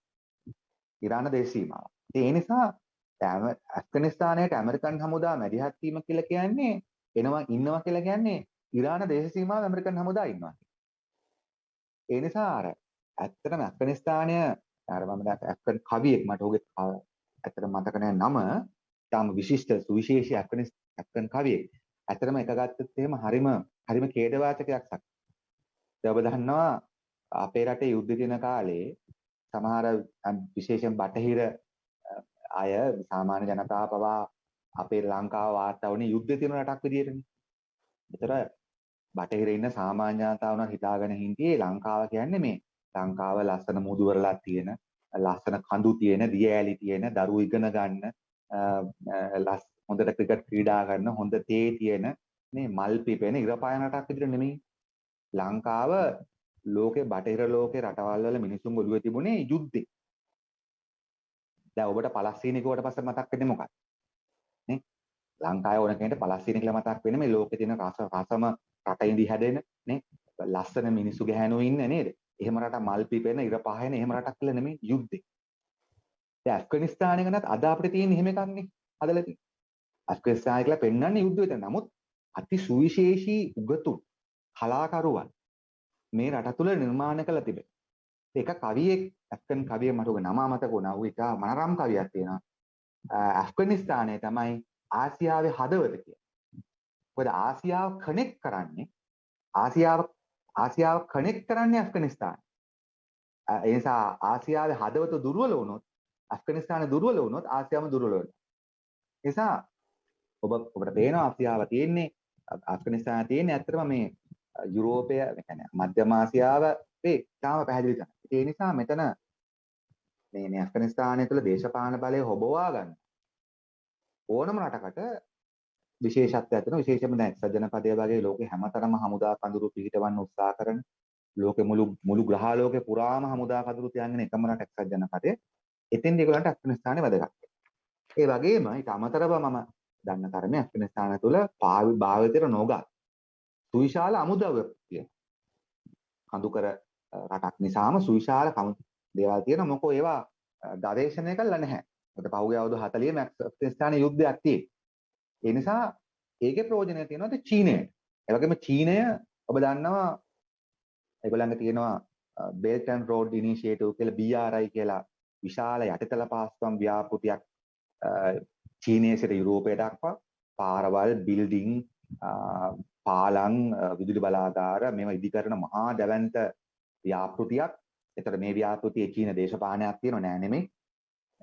චීනය මේ හරහා කනෙක්ට් කරනවා වගේම චීන ආර්ථිකය චීන දේශපාලනයක් යනවා. නමුත් ඒක යන්නේ ඇමරිකාව යුද ටැංකිය යවනකොට චීනය යන්නේ හයිවේ කරා. ඒක ඉතන වෙනසක් තියෙනවා. ඒ රටකට තෝර ගැනීමක් තියෙනවා. මේ BRI ප්‍රොජෙක්ට් එකට ධන ගහන්න නැතුව නමුත් එකෙන් ගන්න තියෙන ප්‍රයෝජනයක් ගන්න. නමුත් පසුගිය කාලේ වෙච්ච දේ තමයි චීනයට බැරි වුණා පසුගිය අවුරුදු 20 දී 25 දී මේ BRI සහ චීනයට තමන්ගේ ආර්ථික දේශපාලන කටයුතු තමන්ට බෝඩර් වුණත් තමන්ට දේශීය මාත් තිබුණත් ඇෆ්ගනිස්තානට කරන්න බැරි වුණා. ඇයි? ඇමරිකාවට හිතවත් පාලනයක් තමයි ඇෆ්ගනිස්තානයේ තිබුණේ. දැන් චීනයට අවස්ථාවක් තියෙනවා ඒ තමන්ටගේ ආර්ථික දේශපාලන වැඩසටහන් BRI ව්‍යාපෘතිය වගේ ඒවා කරා. නිසා චීනයටත් ඇෆ්ගනිස්තානයේ මේ වෙලාවේ වැදගත්. රුසියාවට වැදගත්කමක් තියෙනවා. මොකද ඇමරිකානු හිතවත් කණ්ඩායමක් තමයි 2001 2020 හිටියේ 21 හිටියේ ඇෆ්ගනිස්තානය තුළ. දැන් ගානි ජනාධිපතිවරයා පලා ගිහිල්ලා තිබෙනවා. ඒ නිසා ඇෆ්ගනිස්තානයේ පාලනය දුර්වල වෙලා තිබෙන නිසා රුසියාවත් කල්පනා කරනවා මධ්‍යම ආසියාව තුළ රුසියානු විරෝධී කණ්ඩායම් ගොඩාක් මෙහෙවනවා එක්සත් ජනපදයෙන්. ඒ නිසා රුසියාව කල්පනා කරනවා ඔවුන්ට හිතයිසි තත්ත්වයක් ඇෆ්ගනිස්තානයේ ඇති කරගන්න. ඒ වගේම ඉරානය සුවිශාල බලයක්. ඒතර සුවිශාල දේශපාලන ආර්ථික බලයක්. ඒතර ඉරානයටත් සුවිශාල වටිනාකමක් තියෙනවා. මොකද ඉරාන දේශ සීමාවේ ඇෆ්ගනිස්තානයේ තියෙන්නේ. ෂියා මුස්ලිම් ජනතාව මිලියන් 2කට වැඩි ප්‍රමාණයක් මගේ දැනීමේ හැටියට ශරණාගතයන් වශයෙන් ඉරානය තුළ ජීවත් වෙනවා. දැන් මේ මොහොතේ ඒ අහසාරා කියන ෂියා මුස්ලිම් ජනතාව ඉරානයට තමන් කරමින් ඉන්නවා. ඒ නිසා ඉරානයක් දකිනවා මේකේ විශේෂයෙන්ම ඇමරිකාවු හමුදා ඉරාන බෝඩර් එකෙන් ඉවත් වීමක් මෙතන සිද්ධ වෙනවා. මොනවා කිව්වද? ඇෆ්ගනිස්තානෙන් ඉවත් වීමක්. තාම ඉවත් වෙලා නැහැ. අපි ඒක තේරුම් ගන්න. දැන් මේ ඇෆ්ගනිස්තාන වල තාලිබාන් පාලනය දැන් තියෙන්නේ 5800ක් ඇමරිකන් සෙබළු ඉදෙද්දි. ඇමරිකාව බින්දුව කළා නැහැ සෙබළු ප්‍රමාණය. සෙබළුන් ඉවත් තමන්ගේ කට්ටිය ඉවත් කරගන්නවා කියන පදනමින් තාමත් කාබුල් එයාපෝට් එක පාලනය කරන ඇමරිකන් හමුදා. නමුත් ඉරානයටත් මේ ඇෆ්ගනිස්තානයෙන් ඇමරිකන් හමුදා ඉවත් වීමෙන් දේශපාලන ඉඩකඩක් හදනවා. ඉතින් ඒ නිසා බලවත් රටවල් වලට ඇත්තටම ඇෆ්ගනිස්තානයේ තියෙන මේ පිහිටීමේ වැදගත්කම, ඇෆ්ගනිස්තානයේ තිබෙන අමුද්‍රව්‍ය වල වටිනාකම, ඒ වගේම ඇෆ්ගනිස්තානයේ තියෙන ජන සංයුතියේ තියෙන සම්බන්ධතාවන් බලපාන. මම අවසන් කරන්න පාකිස්තානයට. ඇත්තටම පාකිස්තානය මේ මොහොතේ කරන්නේ අපිට තේරෙන විදිහට නම් උපාය මාර්ගික වරද්දක් උපක්‍රමික උමනාවක්. ඒකට පැහැදිලි කළොත් ඔබ දන්නවා ඉන්දියාව ලංකාව තුළ බෙදුම්වාදී LTT සංවිධානය ඇතුළු සංවිධාන වලට ආයුධ දුන්න, සල්ලි දුන්න, දේශපාලන ආරක්ෂාව දුන්න. මොකටද? ලංකා ආණ්ඩුව ඒ වෙලාවේදී ඇමරිකන් ගැටි කටයුතු කරපු නිසා 77න් පස්සේ. දැන් ඉන්දියන් ආණ්ඩුවත් ඇමරිකන් ගැටි, ලංකා ආණ්ඩුවත් ඇමරිකන් ගැටි. නමුත් 77න් පස්සේ ඉන්දියාව බෙදුම්වාදී ඔය සංවිධාන වලට යුදමය ආධාර කළේ, පුහුණු වීම කළේ ඍජුවම එවකට තිබිච්ච UNP ආණ්ඩුව ඇමරිකානු ගැටි ආණ්ඩුවක් බවට ලංකාවේ ආණ්ඩුව පත් වෙච්ච නිසා. හරි අවසානයේ මොකද්ද? අවසාන වෙච්ච දේ තමයි සකීෆ් ඉන්දියාව ලංකාව තුළ මේ බෙදුම්වාදී ව්‍යාපාරය පෝෂණය කිරීම හරහා ඉන්දියාව බටකයක්. ඉන්දියාව තුළ බෙදුම්වාදී ව්‍යාපාර කරන පෝෂණය වෙන්න එක උදව් වුණා වගේම අවසාන ඉන්දියාව අගමැතිවරයෙක්ම ඝාතනය කරන මට්ටමට LTT පත් වුණා.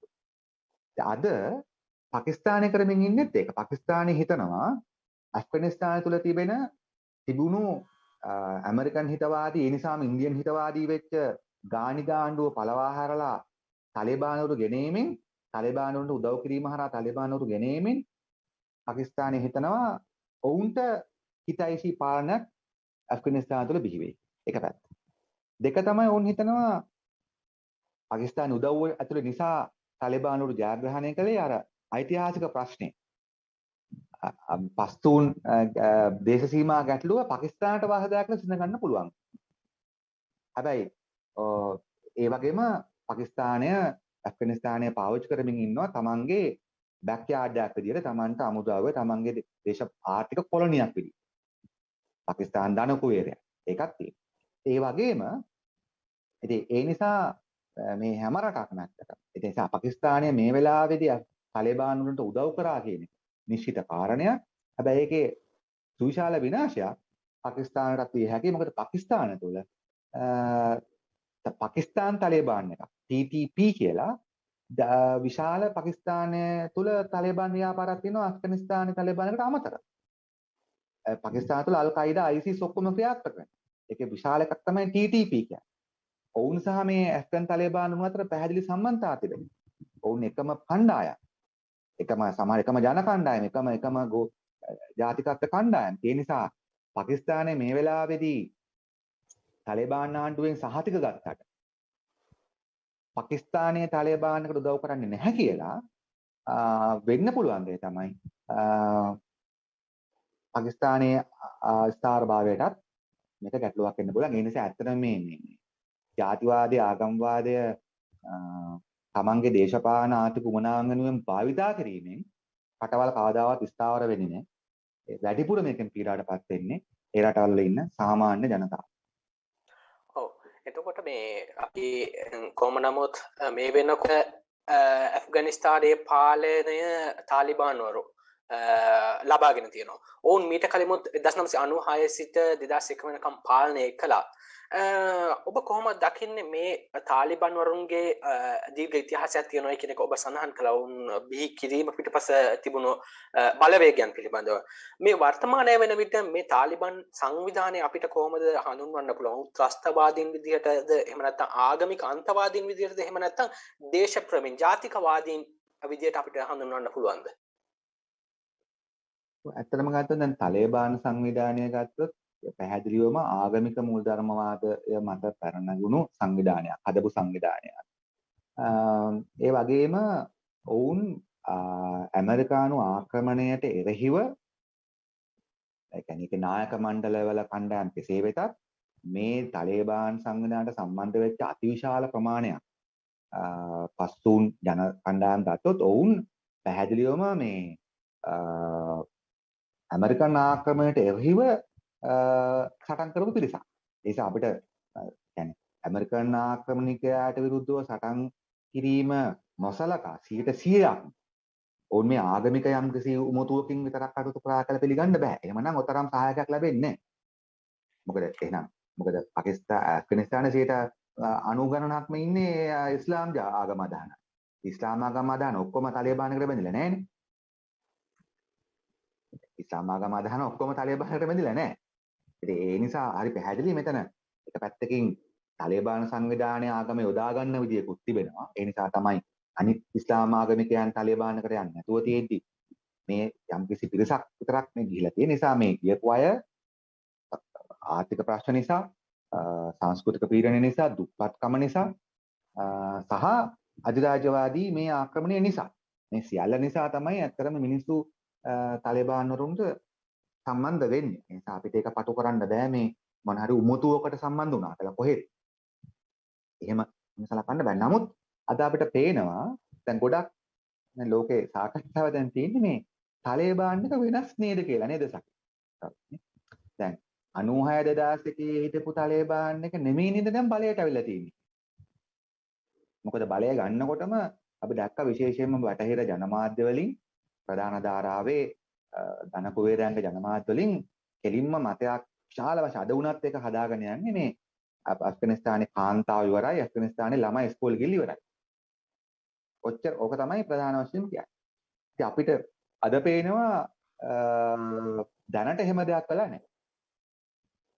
දැනට අර බලාපොරොත්තු වෙච්ච ඒගොල්ලෝ මාධ්‍ය වලින් වාර්තා කරපු ආකාරයට ඉස්කෝල වහලා නැහැ. වගේම කාන්තාවන්ට අර සම්පූර්ණයෙන්ම මුණ වහන ඒ බුර්කාව අනිවාර්ය කළා නැහැ. ඒ වගේ දෙයක් අපිට පේන්න තියෙනවා. ඉතින් මේතන අපි දකින්නේ එක පැත්තකින් මෙතන දේශපාලන සූදුවක් තියෙනවා තාලිබාන් වරුන්ගේ බටහිර ජනමාධ්‍ය දෙකේ.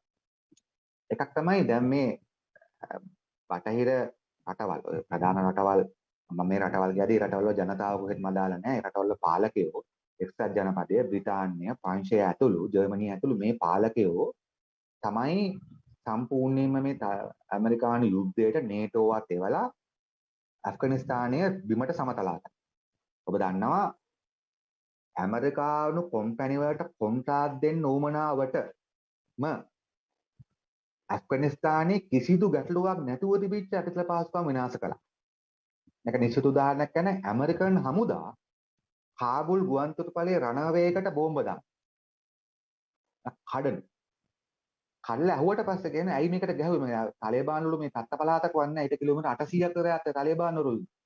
එතකොට ඇමරිකන් හමුදාවේ එක නායකයෙක් සාමාන්‍ය දෙවෙනි පෙළ නායකයෙක් කියන දේ තමයි මොකද්ද? වැරදිලා ටාගට් එක මිස් වුණා.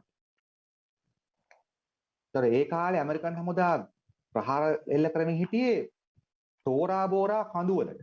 ඒවයි තමයි ඇෆ්ගන් ඔය තාලිබාන් වල හැංගිලා කිලෝමීටර 100 ගාණක් ඈත.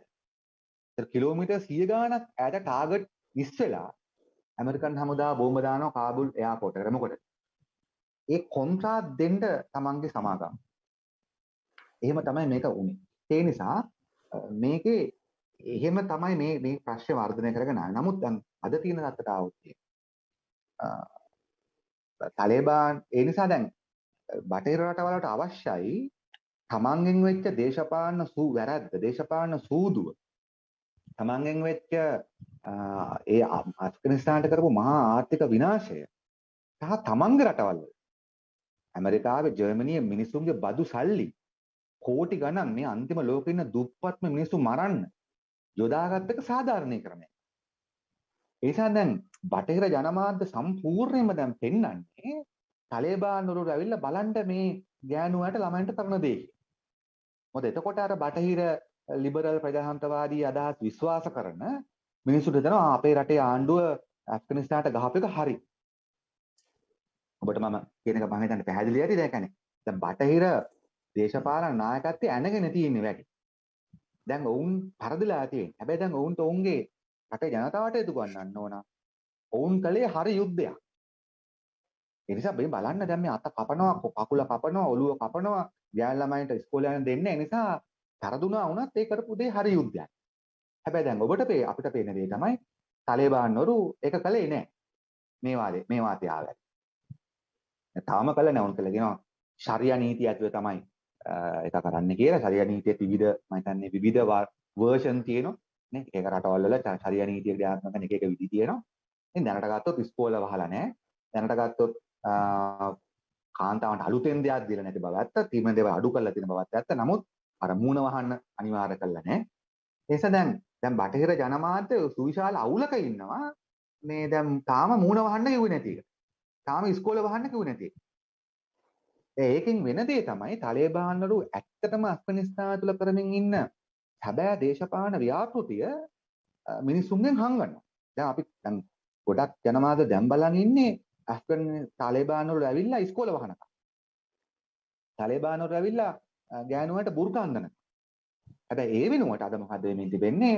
ඇෆ්ගනිස්තානය තුන ඊළඟ සිවිල් යුද්ධයට තත්ත්ව නිර්මාණය. ලෝකේ හැම බලවත් රටක්ම මේ අතිශය විනාශ වෙච්ච රටේ දැන් තාලිබාන් වරුන් දුර්වලයි කියලා දන්නවා. තාලිබාන් වල මෙවර බලය ගත්තේ 96 තරම් දැලන්ත ජනතා සහභාගීත්වයකින් නෙමෙයි අකිසාව. ඒකත් අපි තේරුම් ගන්න. 96 තිබිච්ච ජනතා බලය නෑ. ඇත්තටම උනේ එක්සත් ජනපදය තමන්ගේ දේශපාලන පරාජය නිසා. ඇෆ්ගනිස්තානයෙන් තමන්ගේ හමුදා අයින් වෙනවා කියලා 2020 ප්‍රකාශ කරලා පටන් ගත්තට පස්සේ වෙන දේශපාලන බලවේගයක් තිබුණේ නැහැ ඇෆ්ගනිස්තාන තුළ ඒ බලය අත්පත් කරගන්න. සුවිශාල හිඩසක් නිර්මාණය. ඒ හිඩස අත්පත් කරගන්න ලේසි වුණා තාලිබාන් වුන්ට. මොකද ඔවුන් තමයි 2001 හිටපු ආණ්ඩුව. දෙක ඕන අතේ තමයි තුවක්කු තිබුණේ. ඕන අතේ තමයි ආයුධ තිබුණේ. සුවිශාල ආයුධ. ඒ නිසා එක පැත්තකින් එක්සත් ජනපදය අසාර්ථක වෙනවා. අනිත් පැත්තෙන් දේශපාලන රික්තයක් නිර්මාණය වෙනවා. ඒ රික්තය ඇතුලේ ඒගොල්ලෝ ආයුධ බලය පාවිච්චි කළා දිනා ගැනීමක් තමයි. ඒ නිසා ඔබ බලන්න අවුරුදු 20ක් සටන් කළා දිනා කාබුල් අල්ල ගන්න බැරි වෙච්ච තාලිබාන් වල කොහොමද සකේස්වර දින 11ක් ඇතුළතදී කාබුල් අල්ලන්නේ? ඒ කියන්නේ පැහැදිලි මෙතන කියන්නේ ජනතා සහභාගීත්වයක් නැහැ කියන අපිට බෑ. නමුත් සුවිශාල අර විප්ලවයක් ආකාරයෙන් සිද්ධ වෙච්ච දෙයක් නෙමෙයි. මේක ඇමරිකානු හමුදා අකුලගෙන යන්න ගත්ත තීන්දුවත් එක්ක තාලිබාන් වල යුදමය වශයෙන් ඇඩ්වාන්ස් කරලා මේක බලය ගත්තා. බලය ගන්න ඇමරිකාව ඉඩ දුන්නා. තමන් අසාර්ථක වෙච්ච නිසා. ඒ නිසා මම කියන්න හදන්නේ දැන් තලේබාන්වරුන්ගේ අපි බලන් හිටියෝ තලේබාන්වරු මේ කාන්තාවන්ට බූර්ගා අඳනකම් ඉස්කෝල වහනකම් මේකේ තිබෙන ඇත්ත දේශපාලනය තෝරගන්න අපිට බැරි වෙනවා. නිසා අපිට අපේ තියෙන මූලික නිරීක්ෂණ කීපයක් කෙටියෙන් සංක්ෂිප්තව ඔබට ඉදිරිපත් කළොත් අපි හිතනවා පළවෙනි කාරණය තමයි අස්තන තලේබාන්වරු මෙවර උත්සාහ කරන්නේ තමන්ගේ බලය රැකගන්න. ඔය ශරියා නීති හෝ ආගමික නීති ක්‍රියාත්මක කිරීම උන් දෙවෙනි ස්ථානට තියලා තියෙන්නේ. අත්‍යවශ්‍ය වෙන්නේ බලය රැකගන්න. මොකද උන් දන්නවා බලය දුර්වලයි උන්ගේ. නිසා තමයි උන් හැම වෙලාවෙම දැන් මේ කතා කරන්නේ ඉන්ක්ලූසිව් ගවර්න්මන්ට් එකක් ගන්න අනිත් කණ්ඩායමුත් එකතු කරලා. ඒක එක. දෙක තමයි උන්ට දැන් මේ වෙලාව අවශ්‍යයි ජාත්‍යන්තර පිළිගැනීම. ජාත්‍යන්තර පිළිගැනීම කරලා යම්කිසි ස්ථාරභාවයක් හදාගත්තට පස්සේ ඔවුන්ගේ සැබෑ දේශපාලන ස්වරූපය හඳුනා ගන්න අපිට පුළුවන්කම තියෙනවා. ඔවුන් මොන රට වෙනුවෙන්ද වැඩ කරන්නේ? ඔවුන් සමාජය තුළ ක්‍රියාත්මක කරන්නේ කුමන විදිහේ දේශපාලන සංස්කෘතික ප්‍රතිපත්තියක්. තුන්වෙනි එක තමයි මේ තලිබාන් ව්‍යාපාරයේ බලය ඉරානය, චීනය සහ රුසියාව, ඇමරිකාව වගේ රටවල් පාවිච්චි කරනවා. ඒ වගේම මේක ඊළඟ නිරීක්ෂණය තමයි අනිවාර්ය වශයෙන්ම සාධනය මේ ලෝව පුරාම මූලධර්මවාදී සංවිධාන මේ තලිබාන්වරු බලය ලබාගත් එක උපරිම වශයෙන් යොදා ගන්න. ඔබ දකින්න ඇති මේ වෙනකොටත් අල් කයිඩා එක මේ විශේෂම යේමනය පදනම් කරන් තියෙන අල් කයිඩා සංවිධානය තලිබාන් සංවිධානයට ගරුත්වය සහ ගෞරවය ප්‍රකාශපත් කළා පොඩි පවා ඔසවලා තිබෙනවා වුන් මේ ජයග්‍රහණයෙන් යම්කිසි උත්කර්ෂයට ලක් වෙනවා. ඒ නිසා ලෝක පුරාම මූලධර්මවාදී සංවිධාන මේකෙන් ශක්තිමත් වෙනවා. අන්න ඒක අනිවාර්යයෙන්ම පාකිස්තානයට, ඉන්දියාවට, ලංකාවට බලපෑමක් වෙනවා. අපි අපේ කලාපයට පිටු වෙනවා. ඒක විසින් වෙන්නේ ප්‍රජාතාන්ත්‍රික බලවේග විවිධාගම් එකට ජීවත් වෙන්න යෝජනා කරන ඉස්ලාමීය සංවිධාන, මුස්ලිම් පක්ෂ, මුස්ලිම් දේශපාලන අතර මම කියන්නේ මේක ලොකුම බලපෑම මුස්ලිම් සමාජය. يعني මුස්ලිම් සමාජය තුල වැඩ කරන මේ විවිධ අන්තවාදී කණ්ඩායම් වලට මේක විශාල මෝරල් බූස්ට් එකක් වෙලා. ඒක ලෝක පුරාම පේන්න තියෙනවා. ඒක නිසා වැඩිපුරම මේකේ අනතුරු ලක් වෙන්න පුළුවන් මුස්ලිම් සමාජය. ඇත්ත. මොකද ඉස්ලාම ආගම කියන්නේ දැන් මේක කරන්නේ මේ සකිස්සෝද? ඉස්ලාම ආගමේ ඉගැන්වීම්ද නැද්ද කියලා සියල්ල හොයාගන්න සෑම මුස්ලිම් වරයෙක්ට හැකියාවක් නැහැ. ඒ නිසා මේකේ මූලධර්මවාදය ශක්තිමත් වෙන්න පුළුවන්. ඒතර මේ මූලධර්මවාදය ශක්තිමත් වෙනකොට වෙන්න පුළුවන්. ඊළඟ දේ මොකද්ද? ඒට සාපේක්ෂව අනිකුත් විවිධ වර්ගවල මූලධර්මවාදයන්, විවිධ වර්ගවල ජාතිවාදයන් ඒවත් ඒ වගේම ගොඩනැගෙනවා. විශේෂයෙන්ම ගත්තොත් අපි ඉන්දියාව ගත්තොත් අපි හිතන්නේ ඉන්දියාව තුළ සුවිශාල මුස්ලිම් විරෝධයක් මේ තලිබාන් ජයග්‍රහණයත් එක්ක දැන් ගොඩනගමින් තිබෙනවා. ඒ නිසා අපිට මේ තලිබාන්වරුන්ගේ ආණ්ඩු බලය ගැනීම අප හිතන්නේ නැහැ මේ අෆ්ගනිස්තාන් ජනතාවට යහපතක් සිද්ධ වෙයි කියලා හෝ අපේ කලාපයට යහපතක් සිද්ධ වෙයි කියලා. ඔව් මම හිතනවා මේ සාකච්ඡා හොඳම සහ අවසානයේට අපි ඇවිත්ින්ගේ පිළිතුරත් ඒ කාරණේ තිබුණා සහ අපේ නරඹන්නෙකුත් යොමු කරලා තිබුණා එම ප්‍රශ්නෙම කියන්නේ මේ කලාපයට ඇෆ්ගනිස්තානයේ බලය තාලිබාන් වරතුරට පත්වීම ඒ දකුණු ආසියානු කලාපයේ ආරක්ෂාවට කොහොම බලපාවිද මේ ඇෆ්ගනිස්තාන මේ වටපිටාව වර්තමානයේ ලංකාව තියෙන තත්ත්වය තුළ ලංකාවට කොහොම බලපෑමක් කරයිද සහ ලංකාව මේකෙන් මේ ඇෆ්ගනිස්තාන සිද්ධ වෙච්ච සිද්ධියෙන් මොන වගේ පාඩමක්ද ඉගෙන ගන්න පුළුවන් කියන ප්‍රශ්නේ මම යොමු කරන අවසාන වශයෙන්. ඔව් ඇත්තටම ගත්තොත් දැන් අපිට දැනට පේන විදිහට අපිට අවසාන අදහසක් කියන්න තරම් කල් මදි. නමුත් පළවෙනි කරුණ තමයි අපිට පේන්න තිබෙනවා තලිබාන් සංවිධානය ඔවුන් දැන් උත්සුක වෙන්නේ ඔවුන්ගේ දේශපාලන බලය ස්ථාවර කරගන්න. ඒ නිසා ඔවුන් මේ නිශ්චිත මොහොතේදී කාන්තා අයිතිවාසිකම්, ළමා අයිතිවාසිකම් වල රට තියන්නවත් නැතිනම් විශේෂයෙන්ම මේ වෙන රටවල් වල මූලධර්මවාදයට උදව් කරන්නවත්, ත්‍රස්තවාද උදව් කරන්නවත් එලිපිට වැඩ කරන්න යයි කියලා අපි හිතන්නේ නැහැ. ඒකෙන් මානසික ශක්තියක් ගන්න විවිධ කණ්ඩායම්දී නමුත් තලිබාන් සංවිධානයේ ඍජුව පැනලා ඒවට උදව් කරන්න යයි කියලා හිතන්න අමාරුයි. මොකද ඒගොල්ලන් අවශ්‍ය වෙලා තිබෙන්නේ උන්ගේ පාලනය ස්ථාපිත කරගන්න. ඒක එක. දෙක තමයි අපි හිතනවා ලෝකේ පුරාම ඇත්තට මේ තාලිබාන් සංවිධානය එක වර්ගයක වර්ධනීය අවස්ථාවක් විතරයිනේ සකිවිස්වාද. ඔබට පේනවා අපි බ්‍රසීලයේ ඉඳලා පිලිපීනය දක්වා ගත්තොත් බ්‍රසීලයේ බොල්සරානෝ ජනාධිපතිලා. ඊට පස්සේ ඇමරිකාවේ හිටපු ට්‍රම්ප් ජනාධිපතිලා. ඊට පස්සේ මේ විවිධ ඊට පස්සේ ඉන්දියාවේ මෝදි අගමැතිවරු. ඊට පස්සේ ලංකාවේ මේ රාජපක්ෂ පාලනය. ඊට පස්සේ ගත්තොත් අපි පිලිපීනේ ඩුවර්ට් පාලනය. අපිට පේනවා ලෝකේ පුරාම අන්ත දක්ෂිනාංශි ජාතිවාදය දේශපාලනය කරගත් වෙනත් ආගම් වෙනත් තමන්ගේ ආගම නොවන ආගම් තමන්ගේ භාෂාව නොවන භාෂාව තමන්ගේ හැමේ පාට නොවන පාට තියෙන මිනිස්සු මේවා සියල්ල හෙලා දකින්න මේවා සියල්ල ප්‍රශ්න ලෙස දකින්න දැවැන්ත දේශපාලනයක් අද ලෝකෙ තුල ක්‍රියාත්මක වෙනවා. ඒතර දැන් තාලිබාන්වරු තුවක්කුවේ බලයෙන් බලය ගත්තට බොල්සරානෝ බ්‍රසීලයේ ඉන්නේ ඡන්දේ. ට්‍රම්ප් දින්නේ ඡන්දේ. මෝදි ජනාධිපති අගමැතිතුමා තිබෙන්නේ ඡන්දේ. දුවක්ට දින්නේ ඡන්දේ. ගෝඨාභය මහතාට දින්නේ ඡන්දේ. ඒක ඡන්දෙන් ඇවිල්ලා තින්නේ යම් ආකාරයක මම කියන්නේ තාලිබාන් මට්ටමටම අන්තගාමී එකක් කියලා. නමුත් ඊට කිට්ටු මතවාදය තමයි තියෙන්නේ. ඒකේ එක්ස්ට්‍රීම් ඒකේ ඊටාම අන්තගාමී කැටගරිය වර්ෂන් එක තමයි තාලිබාන්. නමුත් ඒ දේශපාලන ධාරාව තමයි මේ තියෙන්නේ. මොකද ඒක ඕන වෙලා තියෙන්නේ මම කියන්නේ තාලිබාන්වරු මොකද්ද කරන්න කියන එකේදී මම කියන්නේ කමේ තාලිබාන්වරුන්ගේ ආර්ථිකය මොකක් වෙයි. තාලිබාන්වරු කාන්තාවන්ට රාජනය කරා. ඒගොල්ලන් අයිතිවාසිකම් ටිකක් හරි අඩු කරා. ඒ ඔක්කොම කරා. හැබැයි ඊට අමතරව ආර්ථිකය මොකද්ද? අබින් ඔව්. එක පැත්තකින් හෙරොයින් නේ. يعني ලෝකේ අද අප්ගානිස්තානය ගත්තොත් ලෝකේ තුල විශාල වශයෙන් හෙරොයින් නිෂ්පාදනය කරන පොපිමල් වගාව කරන ප්‍රධාන රටක්. ඒක කලිනුත් ඉස්සරක් තිබුණා. නමුත් ඒක විශේෂ කාරණයක් ඔබ මතක් කරන නිසා කියන්න කැමතියි. දැන් 2001 ඉඳලා ඇමරිකන් පාලනය තිබේ. මේ අවුරුදු 20 ඇතුළතදී ඇෆ්ගනිස්තානය තුළ ඔපියම් පොපිමල් වගාව 90%කින් වැඩි කළා. ඇමරිකන් හමුදා ඉඳන් අවුරුද්දකට 3 පාරක් මේ අස්වැන්න දෙන්න පුළුවන් අලුත් හයිබ්‍රිඩ් බීජ තමයි දැන් ඇෆ්ගනිස්තානයේ පොපිමල් වල වගා කරන්නේ. ඒ ඇමරිකන් හමුදා අනුග්‍රහයෙන් තමයි මේ පොපිමල් ව්‍යාපාරේ මේ හෙරොයින් ව්‍යාපාරේ ගියේ. ඒකෙන් වැඩි වාසියක් ගත්ත තාලිබාන් බොරු ඇත්ත. නමුත් මම කියන්නේ ඒක නෙමෙයි. රටක ආර්ථිකයක් දුවන්න බෑනේ හෙරොයින් වලින් විතර. අපි පැහැදිලිව කියන ඔබ ඇහුවා ඇෆ්ගනිස්තානයේ තියෙන විශේෂත්වය මොකක්ද? එක විශේෂ ආර්ථික විශේෂත්වය තමයි දැවැන්ත අමුද්‍රව්‍ය ප්‍රමාණය. ඒ නිසා තාලිබාන්වරු කරන්න ඉඩ තියෙන ප්‍රධානම දේ තමයි ඔවුන් අනිවාර්ය වශයෙන්ම මේ නව ලිබරල් ආර්ථික ව්‍යාපෘතියම කරගෙන යන දිනක තමයි බොහෝ දුරට ඉඩ තියෙන අපිට නම් පේන විදිහ.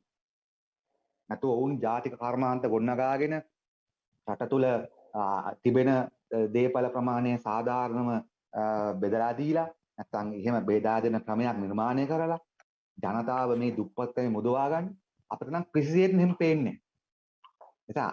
ඇෆ්ගනිස්තානය යා හැකි බව පේන්නේ එක පැත්තකින් ඔවුන් මේ වෙලාවේ පරිස්සම් වෙනවා රෙකග්නිෂන් එක ගැනීම වෙනුවෙන් පොඩ්ඩක් පරිස්සම්. දේශපාලනව. හැබැයි ආර්ථික වශයෙන් ඇමරිකාවට චීනෙට පාකිස්තානට ඕන විදිහට තමන්ගේ සම්පත් ලබා ගන්න ඊටකට දෙන්න වෙනවා ඒගොල්ලෝ.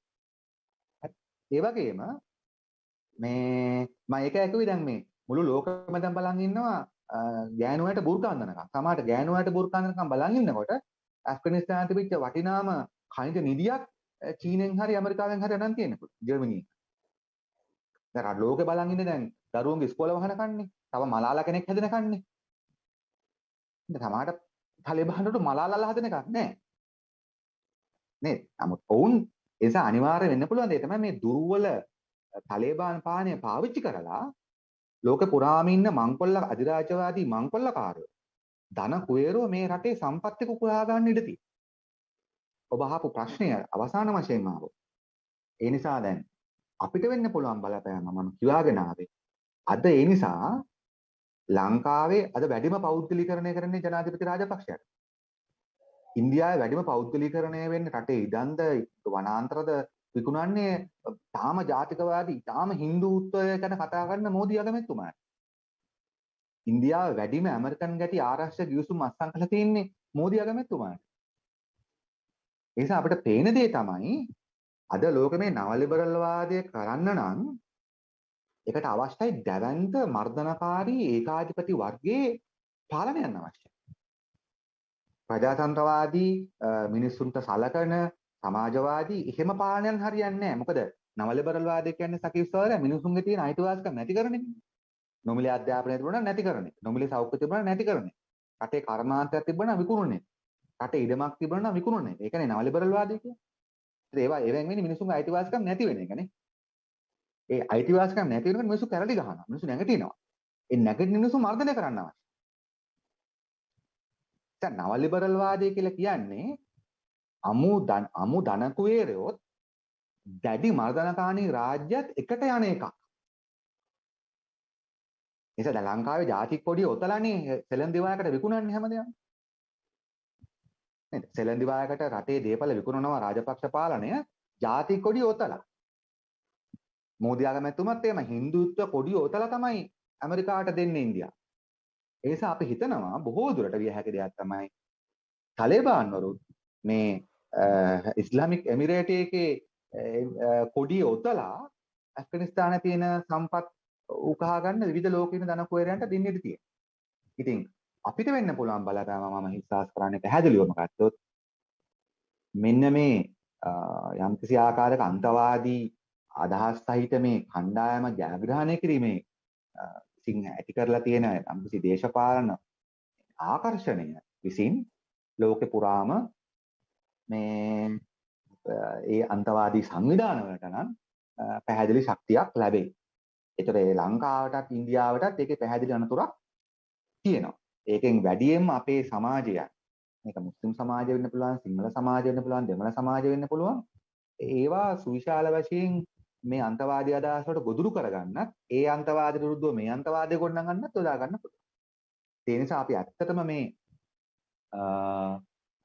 උත්සාහ කළ යුතු වෙන්නේ ඇත්තටම දැන් ඇෆ්ගනිස්තානය තුළ යම් ආකාරයක මේ දැන් ඒක යථාර්ථයක් අපි ප්‍රතික්ෂේප කරන්න බෑ. දැන් තාලිබාන් පාලනයක් ඇවිල්ලා තිබෙනවා. ඒ නිසා දැන් යම් ආකාරයකට මේකේ අනිකුත් දේශපාලන කණ්ඩායම් සමග එකතු වෙලා හරි අවම මූලධර්මවාදී පාලනයක් අවම මට්ටමක හරි මේ එකතු වෙච්ච පාලනයක් හැදුනොත් මේ මූලධර්මවාදයට අවශ්‍ය කරන තෝතැන නිර්මාණය වීම යම් අඩුවක් වෙයි කෙටි කාලෙක.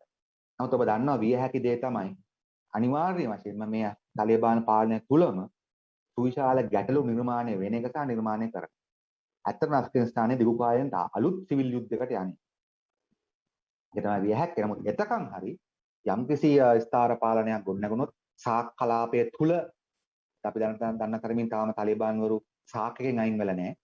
ඒ නිසා සාක්කයක ඇතුලේ මේක ඉඳිමින් යම් ආකාරයක පාලනයකට යන්න පුළුවන් නම් මූලධර්මවාදයේ පෝෂණය වෙන එක අඩු වෙයි.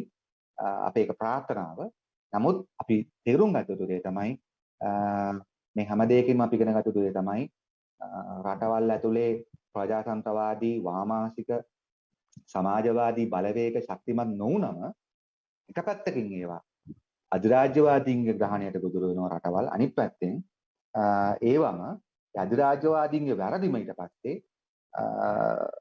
ඊටාම පසුගාමී අන්තවාදී කණ්ඩායම් ඒවා යොදාගෙන බලය ගන්නවා. ඉතින් ඒකේ ගුටි බැට කන්නේ ඇත්තටම අනාගතේ අහිමි වෙන්නේ ඒ රටවල ජනතාවට. අපි දැක්කා ඇෆ්ගනිස්තානයේ මිනිස්සු දරුවෝ කොහොමද පීඩා විඳින්නේ කියලා. ඉතින් ඇත්තට මේ රටින් පැනලා යන්න හදන පිරිස අතර නම් වීසා ගහ ගන්න පිරිසකුත් ඉන්නවා. ඒකත් අපි කියන්න ඕන. අපි දැක්කනේ ලංකා යුද්ධයේදී ලංකාවේ කිලිනොච්චිය මුල තිව්වල ඇත්ත යුද්ධයට මුහුණ දුන්න මිනිස්සුන්ට වඩා අපි දැක්කා මේ යුද්ධෙන් ලොකු විනාශයක් නොවෙච්ච යම්කිසි මධ්‍යම පන්තික පිරිස් වීසා ගහ ගන්න යුද්ධය පාවිච්චි කරා. ඒකයි දැන් ඇෆ්ගනිස්තානයේ දැනුත් වෙනවා. නමුත් ඒ අතර අපිට පේනවා ඇෆ්ගනිස්තාන තුළ මිනිස්සු බයෙන් ඉන්න උන් පලා යනවා. දරුවෝ දක්ෂ ෆුට්බෝල් ක්‍රීඩකයෝ ප්ලේන් වල තටු වල ගිහිල්ලා වැටෙනවා. ඒ නිසා මේ ඛේදවාචකය ඇත්තටම අධිරාජ්‍යවාදය සහ ධනවාදය විසින් නිර්මාණය කරලා තිබෙන දෙයක්.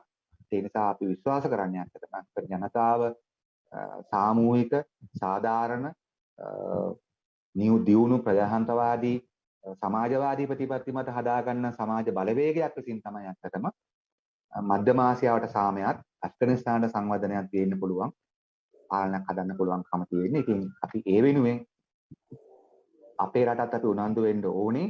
මොකද මේ හැමදේම අපිට බලපාන. ඒ නිසා තමයි මම හිතන්නේ තරුණ සංගමයේ මේ සාකච්ඡාව වැදගත් වෙන්නේ. මොකද රටක් මුල්ධර්මවාදීන් අතට හෝ අධිරාජ්‍යවාදීන් අතට සින්න වුණාම වෙන විනාශය කියා නිම කරන්න බෑ. ඊටාම සාමකාමී, ඊටාම අවංක ග්‍රාමීය මිනිස්සු හිටපු ඇෆ්ගනිස්තාන. සුන්දර කවියෝ හිටපු, සුන්දර ලේඛකයෝ හිටපු ඇෆ්ගනිස්තානේ තමයි මේ අද ලෝකේ ඊටාම මිනිස්සු තිගස්සන, මිනිස්සු බය කරන රටක් බවට පත් වෙලා කවද මිලන්නේ? මේ 1980ට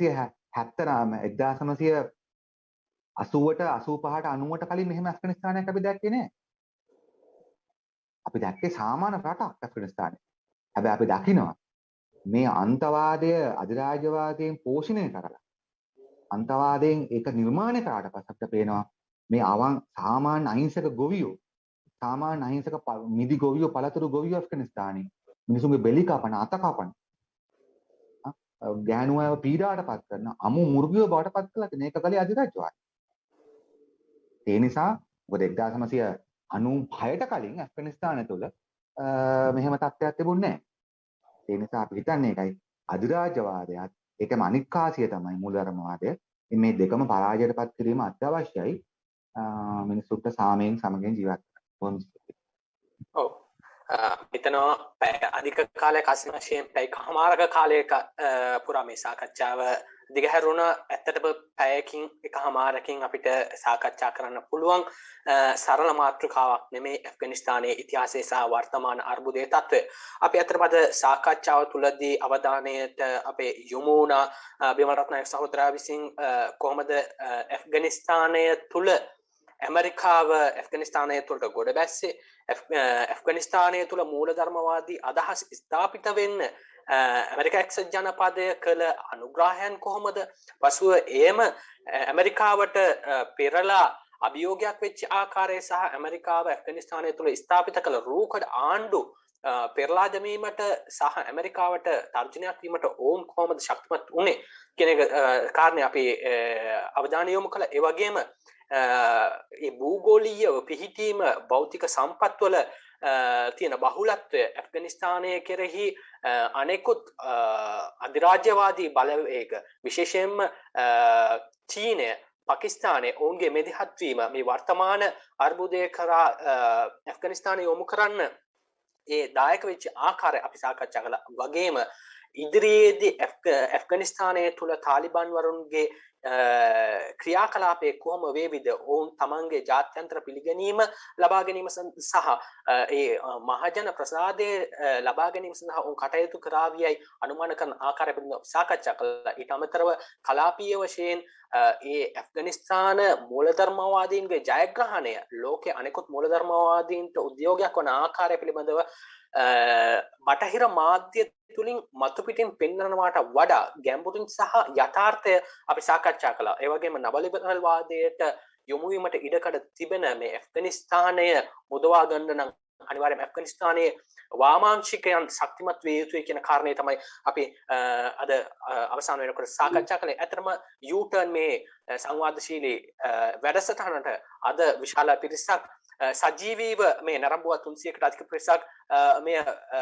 වීඩියෝ ඒ පැයකමාර පුරා කාලයේම ඔවුන් නරඹලා තිබුණා. 300කට අධික ප්‍රමාණයක් මේ ෂෙයා කරලා තිබුණා. ඉතින් ඒ නරඹන්න සියලු දෙනාටම අපි සහෝදරාත්මක ස්තුතිය අපි ඉදිරිපත් කරන්න කැමතියි. ඒ වගේම අද මේ හරවත් සාකච්ඡාව පුරා පැයකමාරක් කාලයක් තිස්සේ අපිට ඒ සිදු කළ බිමල් රත්නායක සහෝදරයාටත් අපේ සහෝදරාත්මක කෘතවේදය පළ කරමින් U-turn සමාජවාදී තරුණ සංගමයේ විසින් ඉදිරිපත් කරන U-turn සංවාදශීලී වැඩසටහන අපි මෙතනින් නිම කරනවා. තවත් සංවාදශීලී වැඩසටහනකින් ඔබ හමු වීමේ බලාපොරොත්තුවෙන් මම සකීර් සම්. ස්තුතියි.